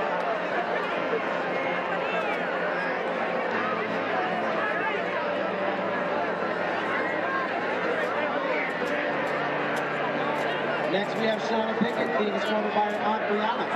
She's been in the band for 2 years and has hobbies including reading, writing, listening to music, taking care of babies, and shopping. At school, she has been a part of the labor and delivery nurse program at GCHS and was in Spirit Club for 9th and 12th grade year. She plans to attend Lincoln University to major in nursing.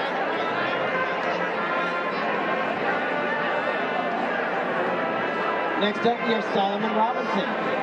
Solomon is escorted by Miriam and Solomon Robinson. He's been in the band for 4 years.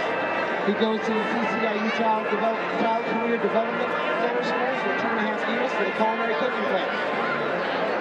He attends the CCIU Career Readiness Center and is going to be working in the program for 4 years. He's also involved with the Coatesville Music Club. He plans to attend a 4-year college to major in culinary arts.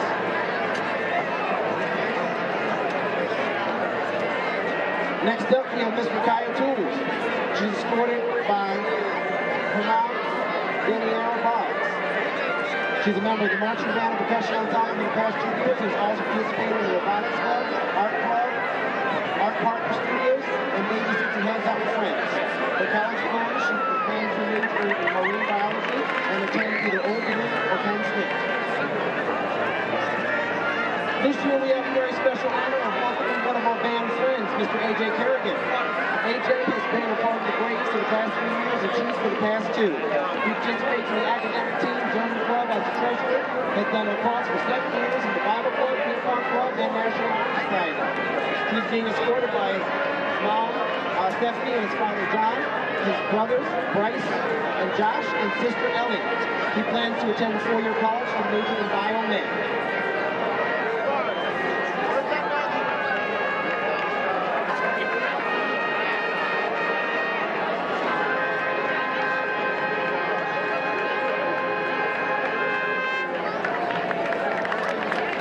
Ladies and gentlemen, one more round of applause for all of our graduating seniors in the band and our wonderful friend, the Red Raider, AJ.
We are back live in Coatesville, Pennsylvania, as the Coatesville Red Raiders lead the Bishop Shanahan Eagles by a score of 27-3 on the Chesmont Game of the Week on ChesmontFootball.com. I am Mikey Dunn, and I am joined by Alan Foster to give us some first half analysis. Alan, it was quite the first half for the Coatesville Red Raiders. Tell us your thoughts. Mikey, I enjoyed seeing so far the Red Raiders pull 27-3 score out there. They're moving the ball well. He's throwing the ball. The guys are catching the ball, so it looks like Coach Ortega has a good plan. I think we're going to see some replays out there, Mikey. Yeah, we're going to take a look, and as we see right here, nice pitch by Ortega. Yeah. There's Aston Wesley on the run. Now, he's been doing very good. When you see him, Ortega's bringing the ball out. Bryant with the touchdown reception there. Great route running. But you know what I like, Mikey? I like the consistency of what they're doing. I mean, their defense is stepping up. You know, they're doing gang tackling. So that's always important when I see the game coming out and I see these guys going to rise to the occasion. Yeah, that's the third down run where Jordan just kind of danced instead of just running straight ahead. But I like this run. Now watch him. I mean, he just accelerates right here. He puts the move on the man, then he's all the way. But that got called back because too many men on the field. You don't see that on special teams too often. That was a shame because that was a fantastic run. You know, it's a shame that you lose things like this because of penalties, and penalties will kill you. But if you're a Bishop Shanahan fan, you're loving that the Red Raiders made a mistake to stop themselves. Yeah, but I don't feel the score is really dictating what's going on. I mean, even though I understand it's 27-3, I see Bishop Shanahan still having an opportunity here because they are putting the pressure on Ortega there and making him throw the ball. So that's what they need to do. Yeah, you saw a couple of incompletions there. Just the Shanahan defense has gotten a few stops, just not enough. But there's the Red Raider defense, and pressure was really the key in that second quarter.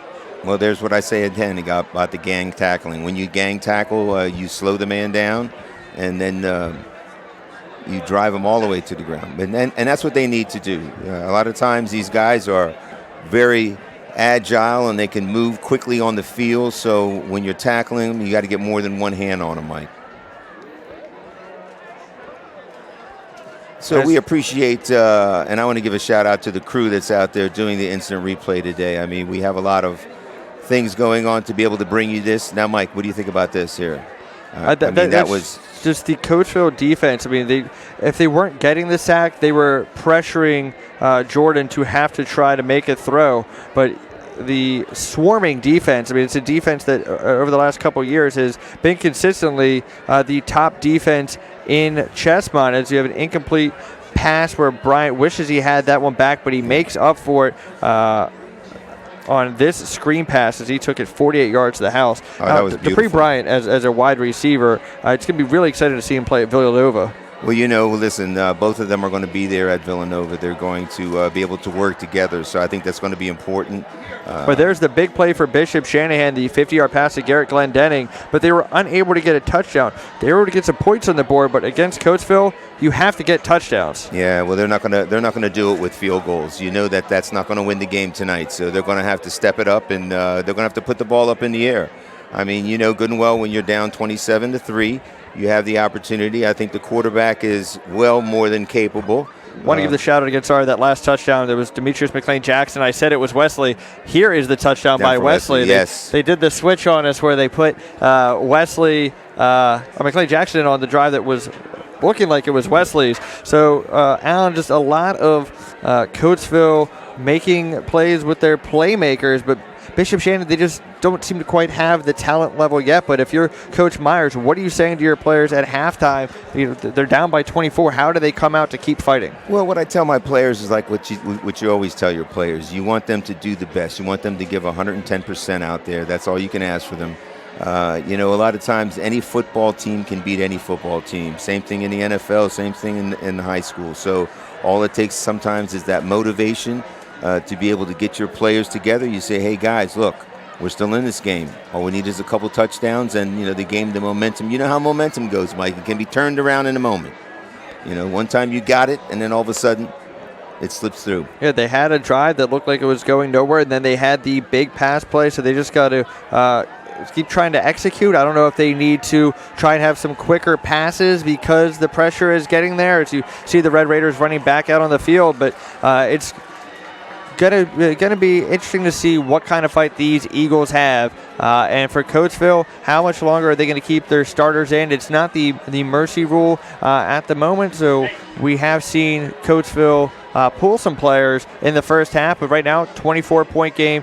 Entire half of football left to play, but we want to thank Alan Foster for joining us here at halftime, giving his analysis. We'll be back with Pete Foster, no relation, with some a little bit of review of the scoring of the first half and second half action. So I want to say thanks, Alan. All right, Mikey, listen, thank you very much for having me down here. Listen, it was appreciative. I hope everybody watches 3C TV, ChesmontFootball.com. Don't forget, we're putting this out for you guys live. We're always there for you. Pete, back to you. And before Pete joins us, I want to talk to you again about the Matt Gorham Group. Whether buying, selling, or renting a home, it's an important transaction, and who you choose to represent you and your family matters. The Matt Gorham Group has a track record of success, having sold the most homes in Coatesville area in the past 15 years. Located at 370. We are local experts who grew up here, live here, and serve here. Please call the Matt Gorham Group for your local real estate needs. Call 610-BALD-GUY, yes, 610-BALD-GUY, or call thebaldguy.com. Gorham Group says, go Red Raiders. We'll be back after this word from ChesmontFootball.com.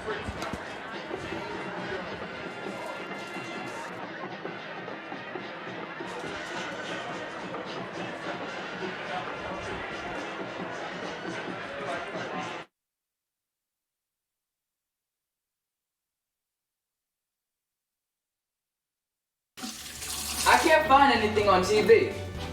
Hey, remember the other day when I wouldn't let you go to the football game Friday night? Well, that same game you missed is archived at ChesmontFootball.com. Oh, okay. Yeah.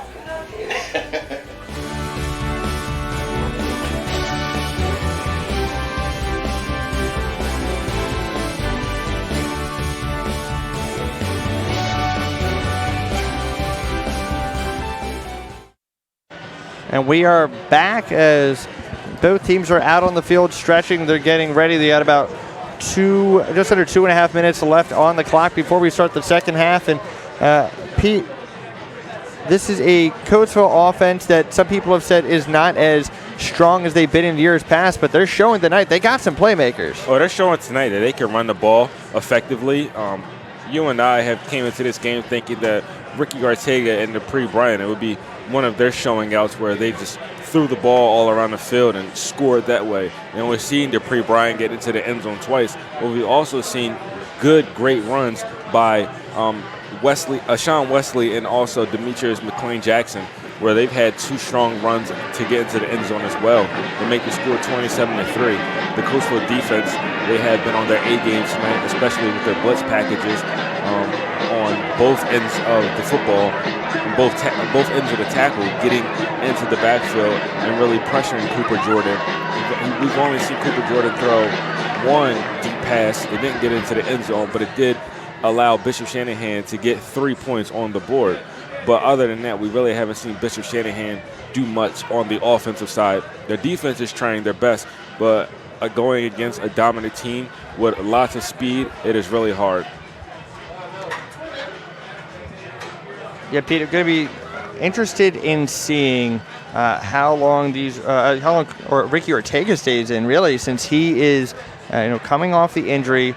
Doesn't have the same explosiveness. He's had a couple throws tonight that I feel like normally he would make. Now we also had some throws that were dropped, but they're up by 24. They come out here and score one more touchdown. Do they pull him to save him for the two big games they have coming up?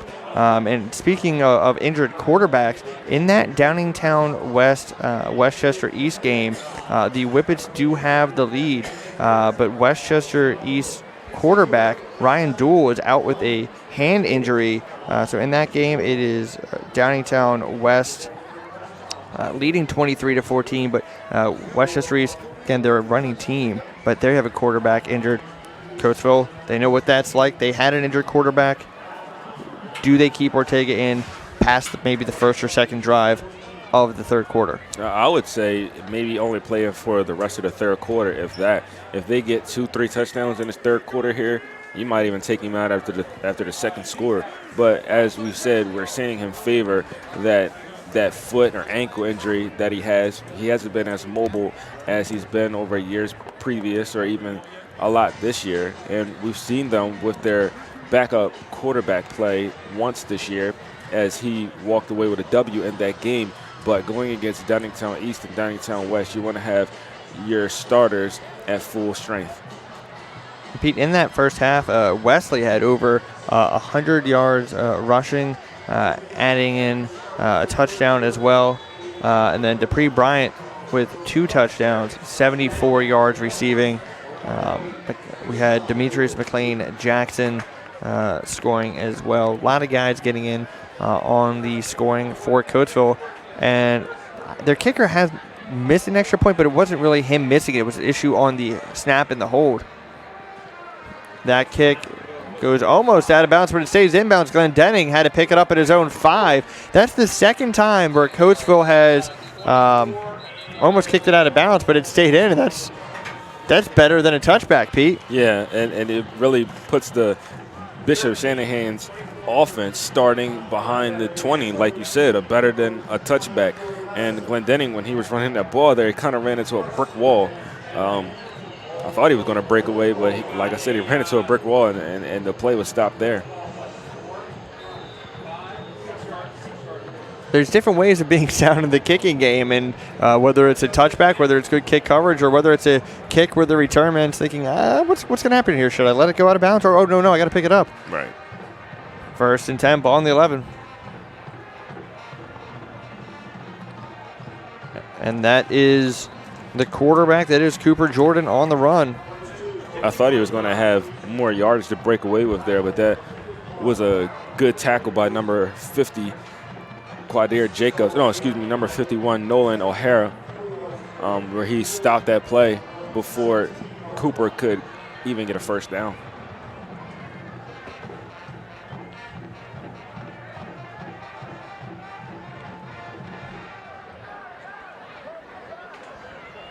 Second and 4.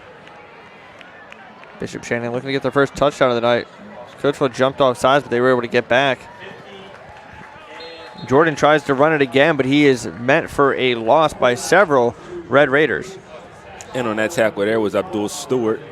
Good tackle on the backfield for a loss behind the line of scrimmage. Loss of 2. Pete, they're afraid of throwing the ball because they don't want their quarterback to get hit, but instead they're having him run the ball, and he's not getting anywhere to go. Yeah. Like I said, he's a dual threat quarterback, but you want to protect him, not take the unnecessary hits as he's taken tonight. Value your quarterback. 3rd and 6, ball on the 15. Drops back. Pass is complete. Making a catch on his knees was Brian Lake. And even though we've seen Bishop Shanahan not really have consecutive offensive drives to get into the end zone or even the red zone for that, we have seen them make nice plays tonight. Like, that was a very good pass by Cooper to throw it past the first down marker, and a throw where it didn't get near any defender, and the receiver was able to drop down to his knee, catch the ball, and get the first down. Yeah, he put it where his man could make the play. Right. Great tackling there by the Coatesville defense. That was Troy on the carry, but on the tackle was Buchanan.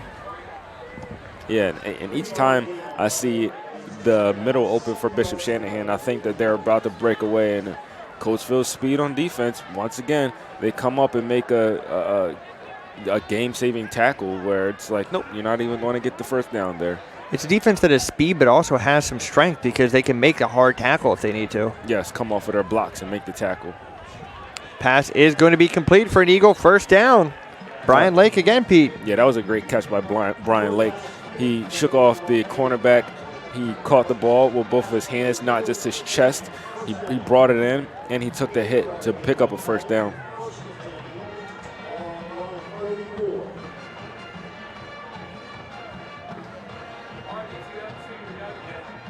First and 10, ball on the 34. Flag on the play. This is probably going to be on Bishop Shanahan's offensive line.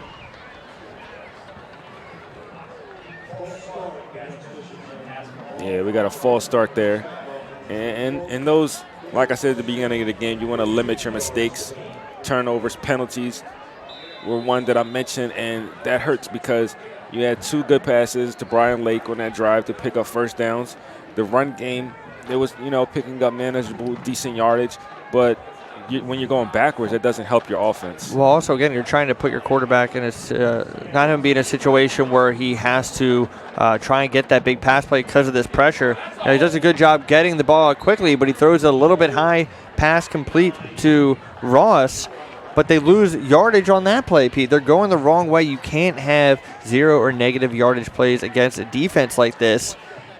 And what once was a 1st and 10 on the 34 is now about a 2nd and 20. A 2nd and 10, ball on the 24.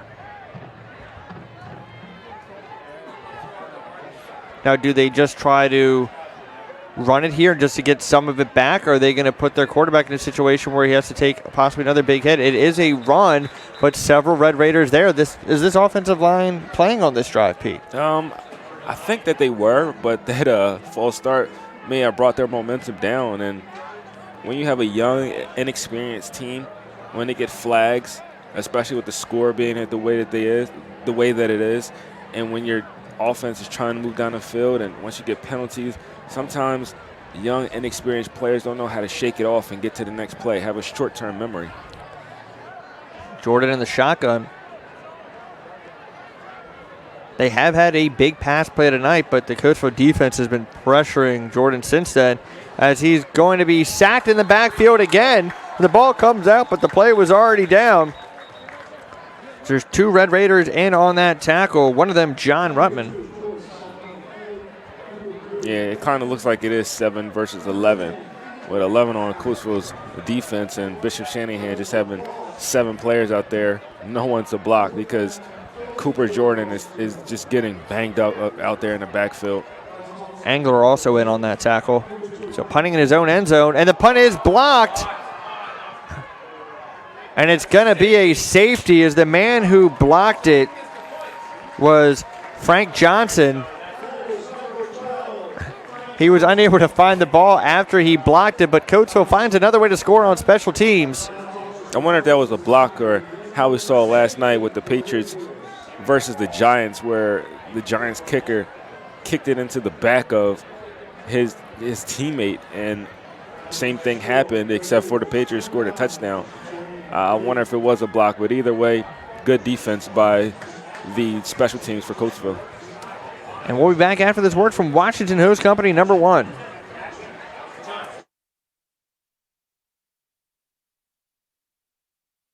The Washington Hose Company is located at 376 East Lincoln Highway, serving the city of Coatesville and the surrounding communities for almost 150 years. Our dedicated EMS staff of volunteer and career are proud to provide EMS services 24/7, 365 days a year. WHC offers first aid, CPR AD, babysitting, and several other training for first aid and certification classes. To take a class or volunteer, please contact us at 610-384-6464. Be safe. We are back live in Coatesville, Pennsylvania, as the Red Raiders have just added a safety. They lead by a score of 29-3. And it is a low squib kick. And the Red Raiders are going to have good field position, as that is R.J. Rickerbaugh on the return. Pete, let's take a look at that blocked punt by Frank Johnson. Let's see if it was actually a block. It's kind of hard to tell there. I don't know if it hit the Bishop Shanahan teammate in the back or if it was a block, but I thought Johnson got a hand in, not quite sure, but either way, it's Coatesville football. Yeah. Now up by 26 on the Eagle 34.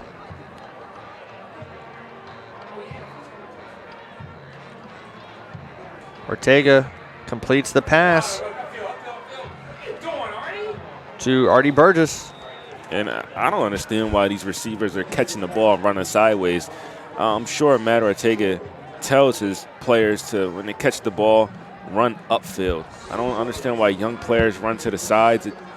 They're not really gaining any yards when they do that. Sometimes they're losing yards.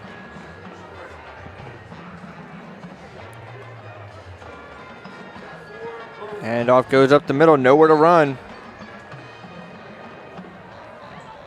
As that was Demetrius McLean Jackson. And a lot of these plays where the running backs are getting the ball, I think they're read options, but Ricky, he's not running the ball tonight, so that injury must really be bothering him. Got a wide open to Dupree Bryant. That's an easy pitch and catch for a 29-yard Coatesville Red Raider touchdown. Does not get any easier than that, Pete. Yeah, the pump fake really shook off the defensive backfield for Bishop Shanahan, and Dupree Bryant saw himself wide open, and he wasn't dropping that pass, not at all. And that was a good touchdown from Ricky Ortega to Dupree Bryant to make the score 35-3.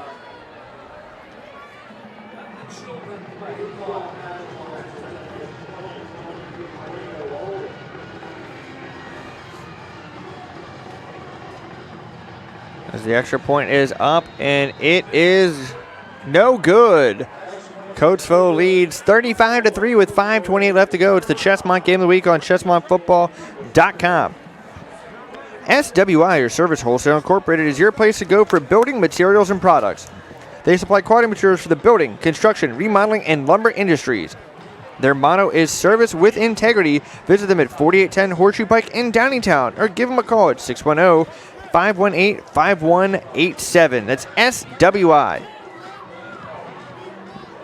Want to give a shout out to Wegmans. That's right, Wegmans Food Market's a proud supporter of Chesmont Football and ChesmontFootball.com. And guess what, folks? They're hiring. That's right, you can visit Wegmans on Wegmans.com/careers.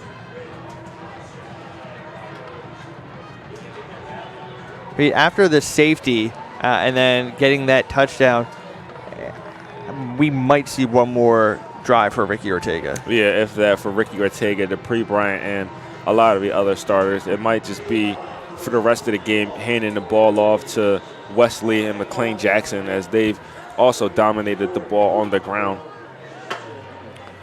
An update on that Westchester East Downtown West score. Even though they're missing their QB, Westchester East breaks it at 3-point game. Kyle Sikanowski scores from 1 yard out. 23-20 in that game.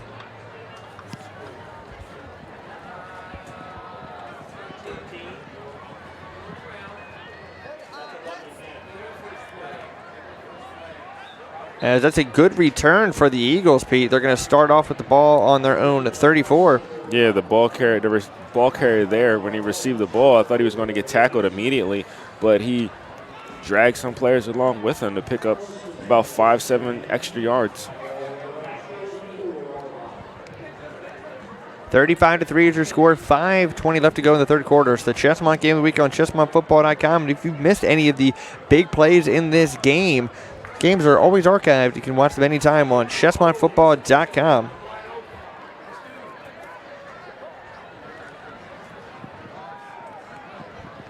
Handoff goes up the middle for a gain of about a half a yard. And the running back ran right into number 54, John Meeks, on that play. It's Troy on the carry.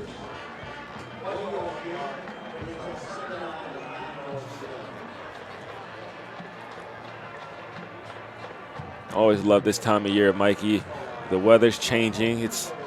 The leaves are changing colors. It's getting more brisk. It's football season, and we're heading into the playoffs too. Yeah, I'm waiting for that nice 45, 50-degree weather where the players are feeling the hits and you just sense it's football time.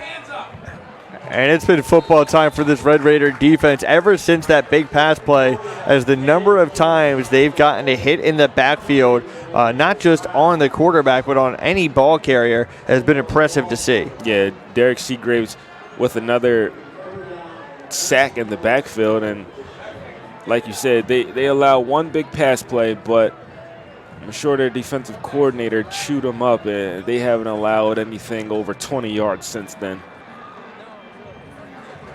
Ruston leading Unionville by a score of 21-7 early on in the fourth quarter of that game.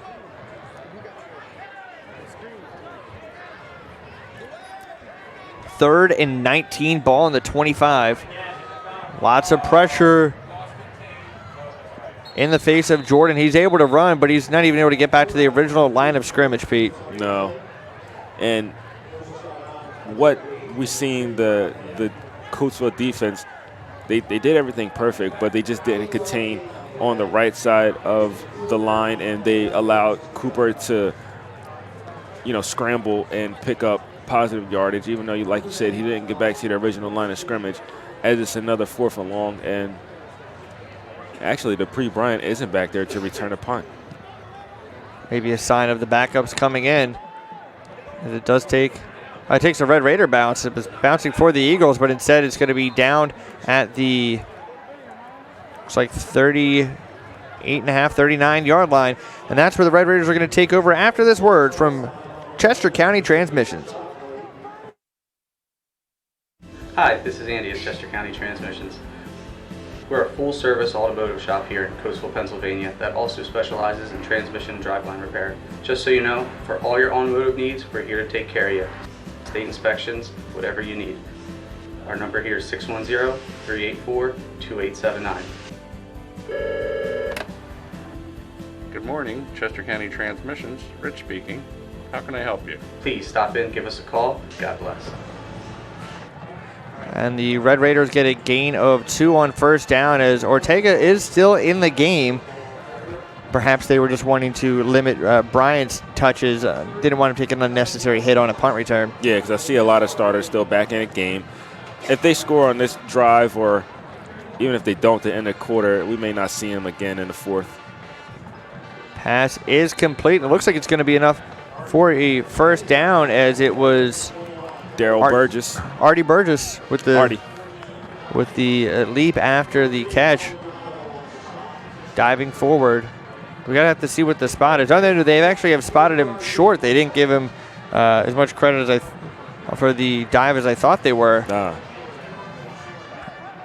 Gonna bring up a 3rd and inches.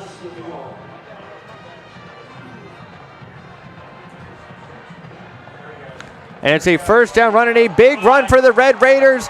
And that is going to be a 51-yard touchdown run. There he goes again, Demetrius McLean Jackson. And he's so small, but he's so quick. He gets through that line of scrimmage, and once he gets past the linebackers, it's good night. Another touchdown on the board. Coatesville bringing the score 41-3. And that's going to put the mercy rule in effect. That means we're going to have a running clock from here on out for this game.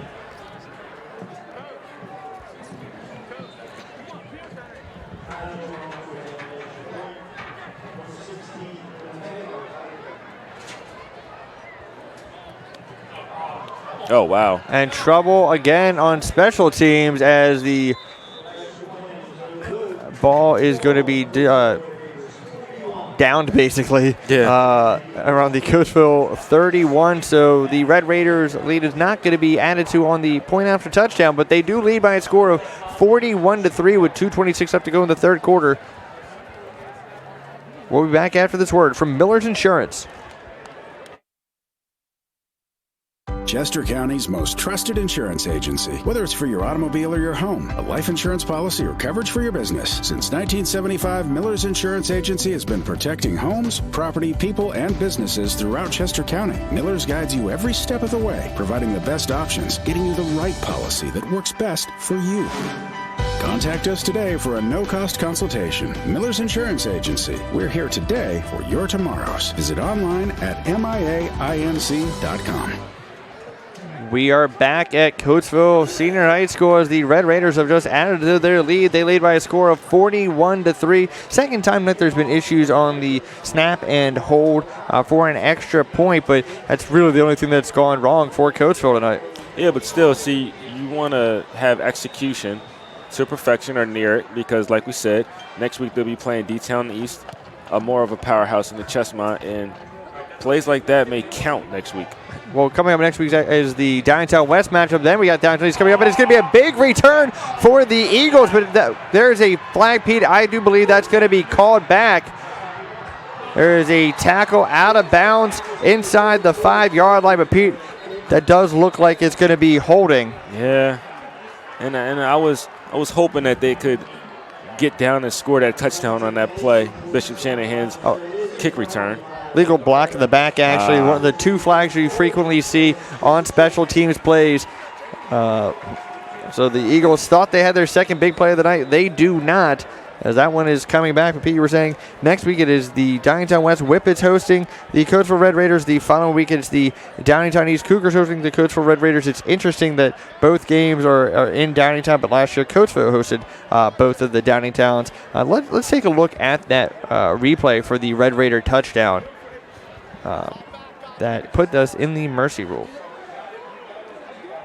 Simple handoff up the middle. Nice little stiff arm there, and then showing great speed, outrunning 2 defenders. And was McLean Jackson. The thing that I noticed is that the safety, he's trying to come down and catch the McLean Jackson on an angle instead of meeting him to where McLean Jackson is actually running. And when he meets him on an angle, Jackson's speed just brushes right by him, and he scores another touchdown.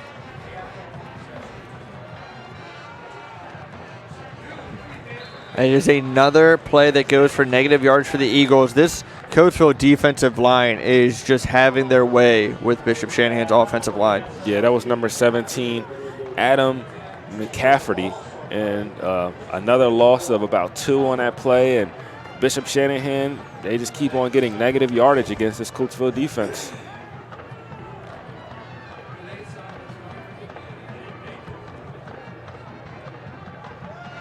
Second and 12, ball on the 33. And it looks like Coatesville's second team for defense is in. Handoff goes to Glenn Denning.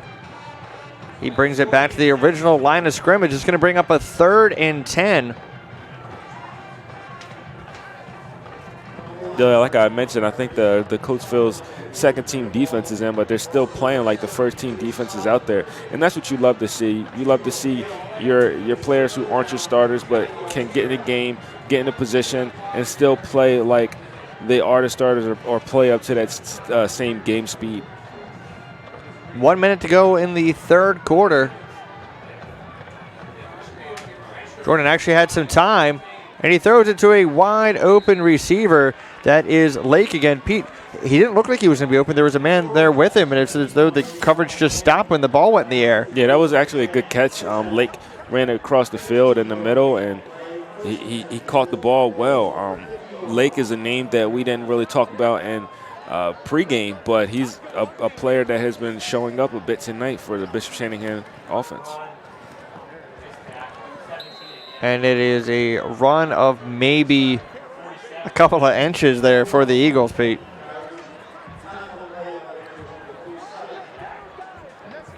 As we said, this Coatesville defensive line has been phenomenal ever since the secondary gave up that big play. But part of that big play was because Jordan had time. Yes.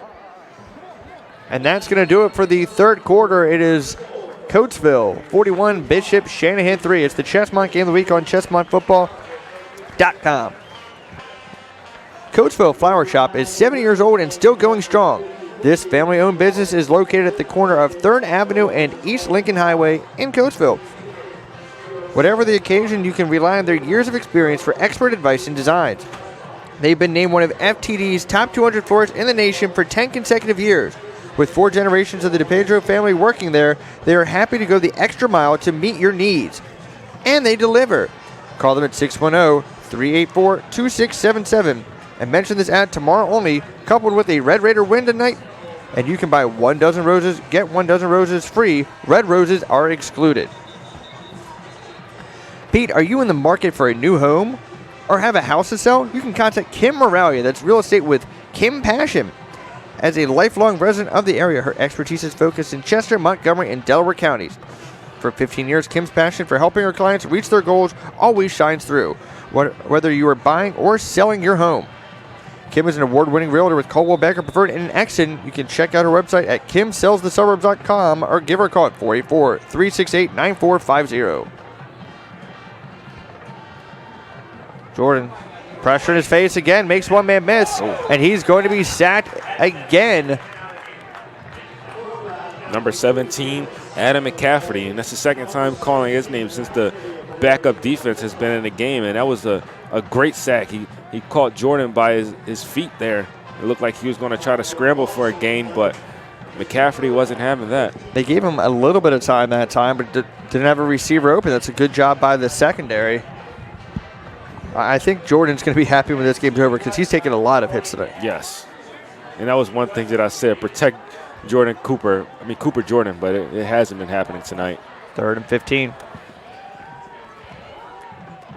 Pass is complete, but it's just going to get back to the original line of scrimmage. Pass was complete to Ryan Smith.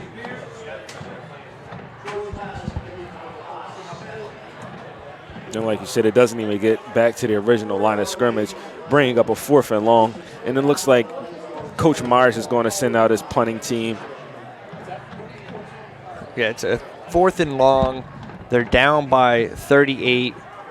I don't think he wants to put his defense in position where if they don't get this, Coatesville is going to be getting the ball at midfield.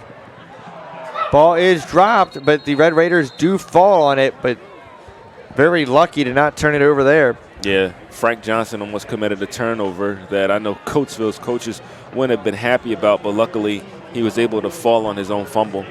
Coatesville's going to turn it over to its backup on offense as they get ready to start this drive. So it's Harrison Susie at quarterback. Again, he started against Ruston and came in against Unionville.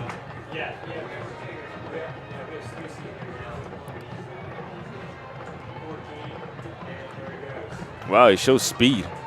And that looks like it's a 1st down run for the freshman. Susie with the carry. Had a read option there, and he chose to keep the ball, and he picks up a 1st down on his first play in the game.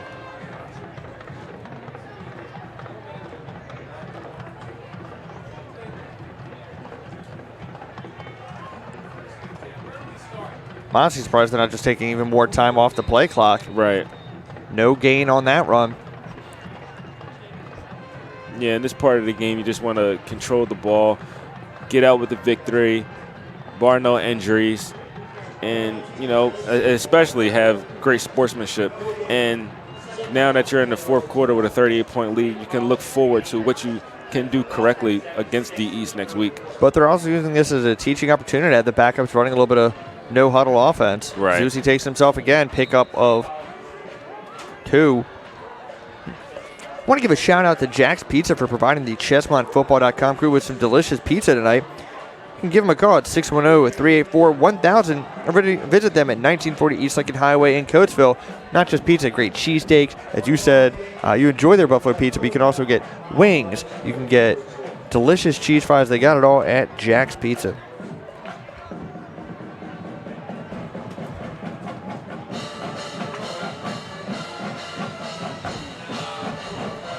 Seems to be a little bit of confusion with the play call. As Uzi was still getting it late. Some of the players getting lined up a little late. 2 seconds left on the play clock, but they get the snap off. Uzi rolls out. He's getting pressured, and he just throws it away. Smart job by the young quarterback. Didn't take the hit. Didn't just try to throw it up and make a play.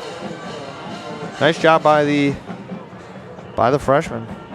Yeah, and at a freshman, it's surprising to see him as the backup quarterback, especially at his height. But seeing him now as a freshman, maybe we'll get to see him as a starter next year and work his way over the next 3 years as the starting quarterback for Coatesville. I mean, Ricky Ortega been playing the last 4 years, so they're going to have another player with 4 years under the center. Getting Zuzi some valuable snaps this season. And he started against a tough Ruston team. Short punt there. And it takes an Eagle bounce. And then now it takes a Red Raider bounce as it's rolling back. Shanahan's going to start with the ball, though, in Red Raider territory. after this word from Little Chef. Little Chef proudly supports ChesmontFootball.com and wants everyone to enjoy the rest of the Chesmont football season. Little Chef is located at 152 Strode Avenue in Coatesville and serves delicious food for breakfast, lunch, and dinner. Whether it's classic breakfast staples, homemade soups, tasty sandwiches, or blue plate specials, you can count on Little Chef to always leave you satisfied. And guess what? They can cater your event as well. Order online at littlechef.us or give them a call at 610-384-3221.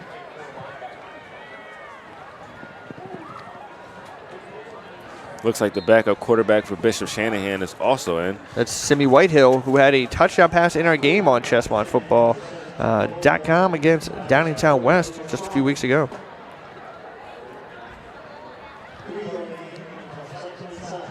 Second and 7.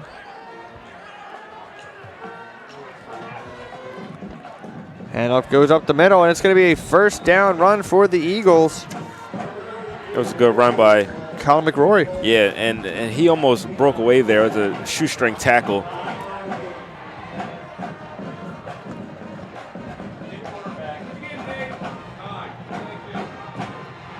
He gets the carry again. This time he's going to be stopped after a minimal pickup. Folks, just a reminder, you can follow us on Twitter at ChesmontFB, like us on Facebook at 3CTV Live, or follow us on Instagram at 3CTV Live.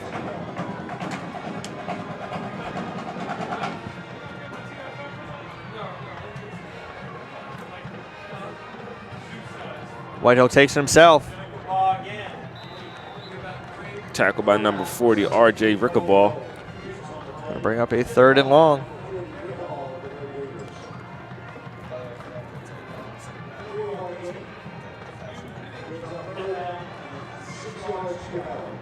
Third down. We'll see what the Eagles can draw up on this third down and see if they're able to get the first with their second string offense in. 3rd and 6, ball on the 29, 6:10 left to go in the fourth quarter. Coatesville leads 41-3. Both teams with backups in. Whitehill rolls out.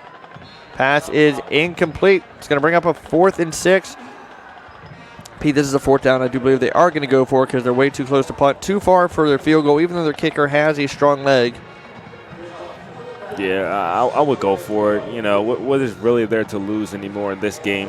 You can always, fight for another touchdown. And even if you get close enough and don't go for it again, fight for another field goal just to get some more points on the board. Yeah, for Shannon's sake, it would be fighting for their first touchdown of the evening. Right. And just looking for things to build on as this is a very young team. Pass is complete. It's going to be a first down. Nice bubble screen to Colin McRory. Yeah, that was really nice. He didn't have a defender on him, and once the ball went over the head of the Coatesville blitzer, he was open and picked up a good gain on that play.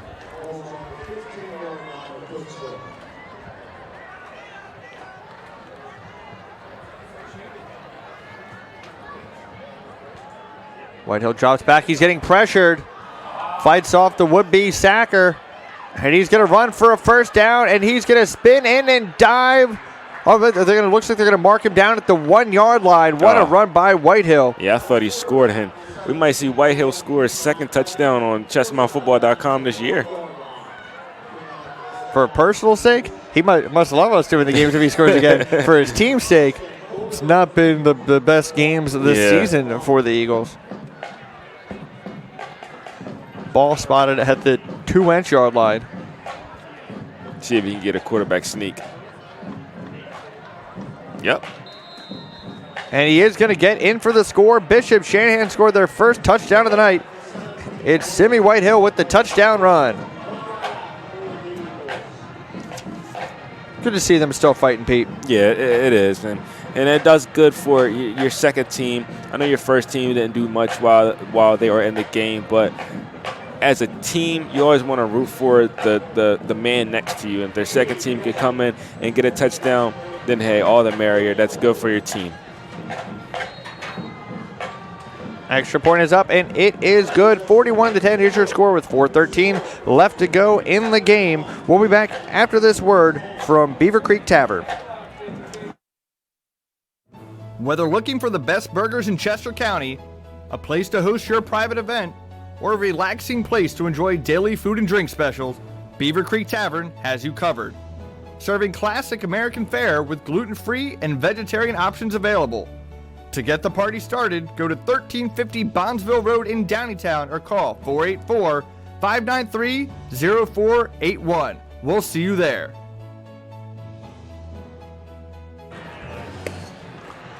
Guess what, folks? It's almost that time of year again for the Red Run Challenge. That's right, the 4th annual Red Run Challenge is taking place at 9 a.m. on Saturday, December 7th, and benefits students on heading to post-secondary education and those that are intellectually disabled. The event is happening just before the Coatesville Christmas Parade, so you can come for the race and stay for the parade. Visit them online at runsignup.com/RRC4 for more information or to register.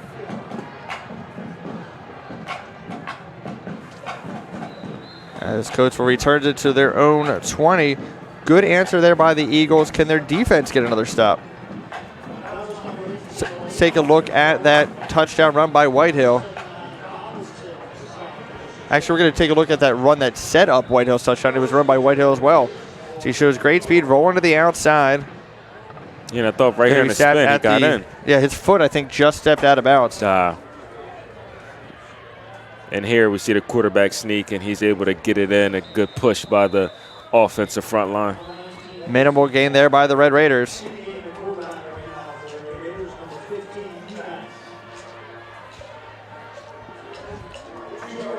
.345 left in the game.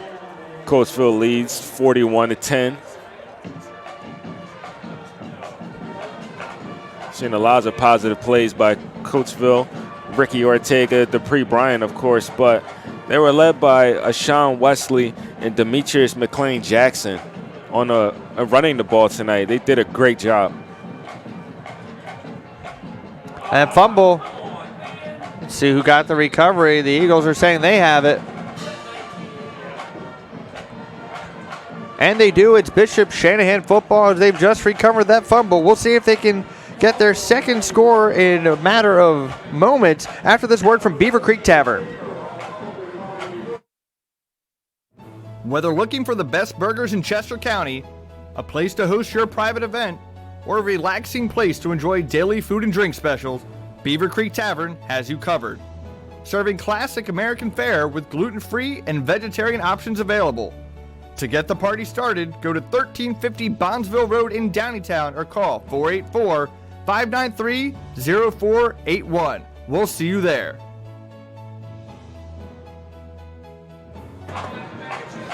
What can I tell you, folks? I show you Beaver Creek Tavern twice because I still love that bison burger. What can I say? And it's 2nd and 8 for Bishop Shanahan. We are just past the 3-minute mark. They trail by 31, but it'd be nice for their offense if they can score another touchdown, and it might make Whitehill say, hey, can I get a little bit more time at quarterback? Right, I was going to say the same thing. As that's a first down pass that looks like a face mask. Yes. So we heard about 3 people in the press box say 2 refs throwing the flag there.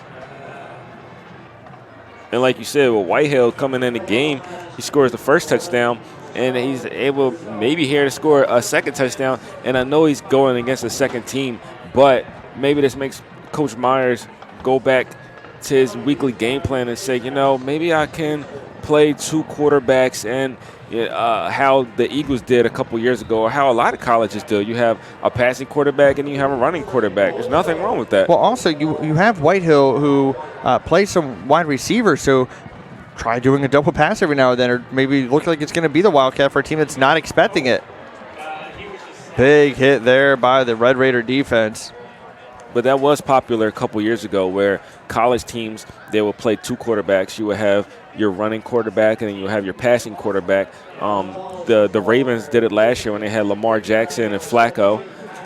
So, you know, in some systems it works. All right, I got to do the Baltimorean Scott Van Pelt, Joe Flacco. Okay, that's from my wife watching at home.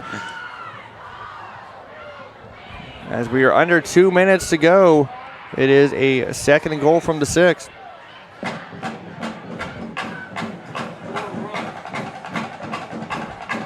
And it's a wide open receiver in the end zone, and it's going to be a touchdown, and that is going to be to was actually Andrew Gonzalez who threw the ball. He threw it to Zach DeProspero. It caught me off guard because I was looking for Whitehill, and then I was like, wait, that's not the same number. And, number 10, okay, Andrew Gonzalez.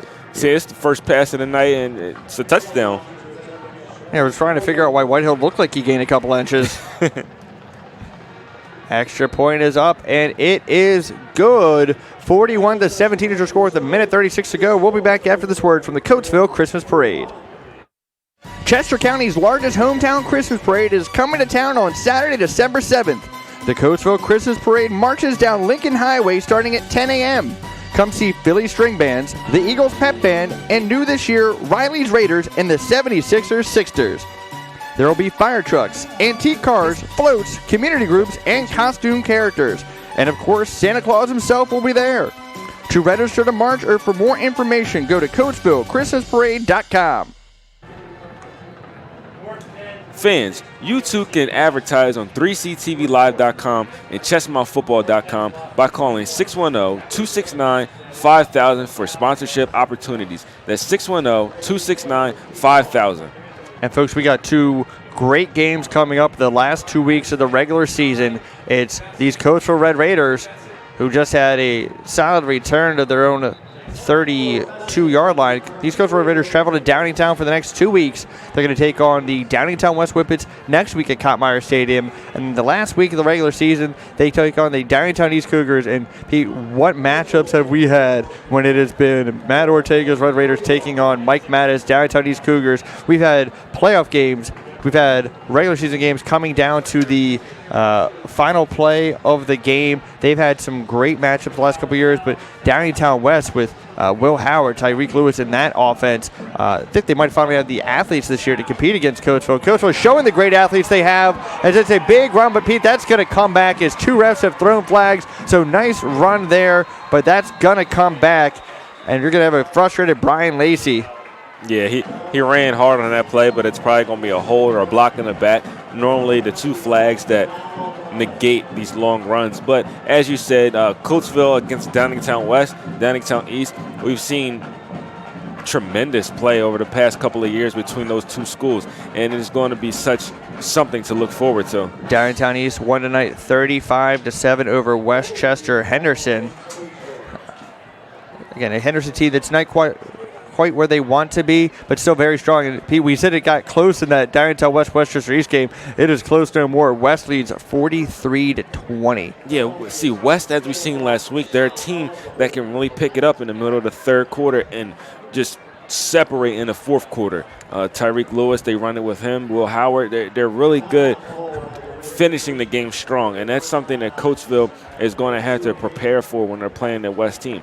We see a lot of games where Coatesville, when we do broadcast down, where they're playing their second string when it comes to the fourth quarter, that versus that West team, that will not happen. So they'll have to come bring their A game for 4 quarters that night. Yeah, and it's a Downingtown West team that you say Dupree Bryant on special teams. Well, the Whippets can counter with Julian Williams, as we saw him score in the Battle of the Brandywine. They have Sean Pelkisson, who can come up with big plays defensively. They have Alex Rosano. So it is going to be probably the best competition Coatesville has had since they played Harrisburg in the beginning of the season, and you're going to see, can the Red Raiders limit the penalties? They did a good job tonight. They picked up a couple early ones, but can they continue their dominance of Chesmont as they take a knee? As we're not going to see any more scoring tonight unless we have a Miracle at the Meadowlands type play, as it's 41-17 is your score. We are going to have a post-game interview with the victorious coach, Coach Ortega.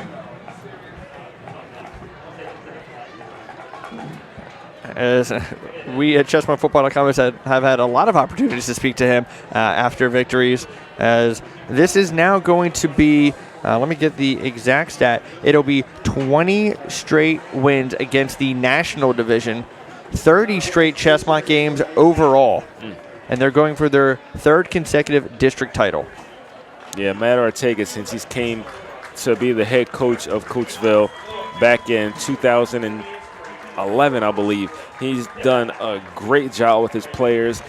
He's got his team to the state championship, even though they lost. He's shown that, hey, Coatesville is a team to be reckoned with in the Southeastern Pennsylvania Football League. So kudos to Matt Ortega and his Coatesville team and the rest of the offensive, defensive coordinators, and just a great win, another great win for them tonight against Bishop Shanahan. It's a Bishop Shanahan team, again, a very young team. They showed some flashes tonight, just not able to get it done.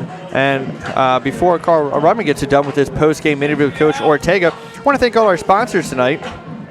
The Matt Gorham Group, again, just a reminder, the Matt Gorham Group, whether you're buying, selling, or renting a home, you can contact the Matt Gorham Group at 610-BALD-GUY. Again, that's 610-BALD-GUY, or visit them at callthebaldguy.com.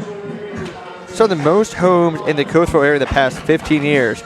I also want to give a shout out to Washington Hose Company number 1, SWI, that's Service Wholesale Incorporated, Chester County Transmissions, Wegmans, Miller's Insurance, Coatesville Flower Shop, Kim Moralia, Real Estate with Kim Passion, Little Chef, the Red Run Challenge, Beaver Creek Tavern, the Coatesville Christmas Parade, and Jack's Pizza.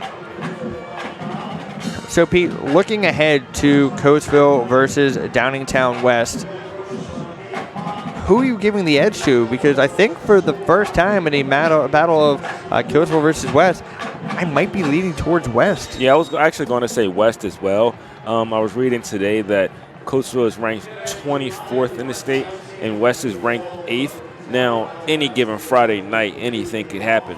But as I've seen both teams, I think West just has the slight advantage, especially that they can, and we've seen them carry out wins all 4 quarters, and they've done that in spectacular fashion.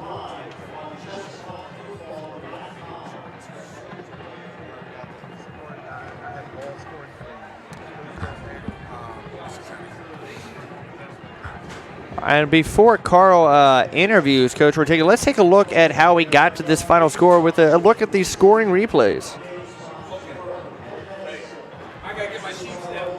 As you had Bryant on the touchdown reception there, and then you had Ortega again throwing to Bryant. That time, pretty much the same number of yardage for the pass, but that time he takes it to the house from long distance.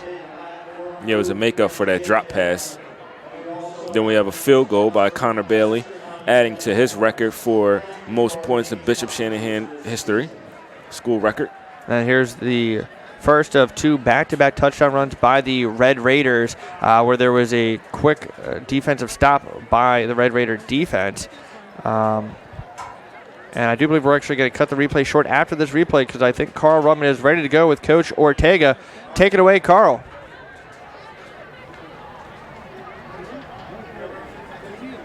Okay, this is Carl Rudman for ChesmontFootball.com here with Coach Ortega. You had some big plays tonight in the running game. Talk about the execution on those big runs. Yeah, they were really trying to defend the pass, and the box was in our favor in terms of the run game. We took it, and our guys made the plays, made the blocks that we needed to do.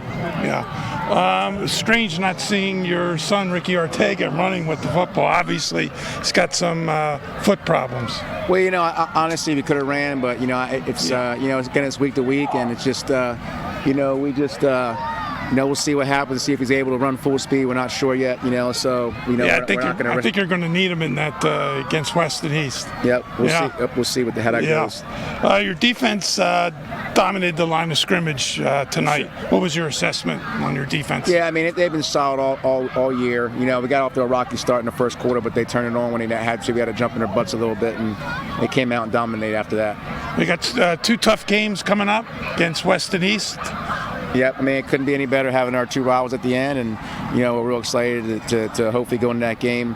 For it to mean something, which next week's going to be humongous. For both communities, and it's going to be awesome for both communities. Yeah, we're looking forward to broadcasting the games, and we'll see you there. Sounds great. All right, thanks, Coach. Yep. This is Carl Rudman for ChesmontFootball.com and 3CTV Live, sending it back to Mikey Dunn in the booth. Mikey. Thank you, Carl. And again, we want to remind you folks that coming up next week, it's going to be the Downingtown West Whippets hosting the Coatesville Red Raiders.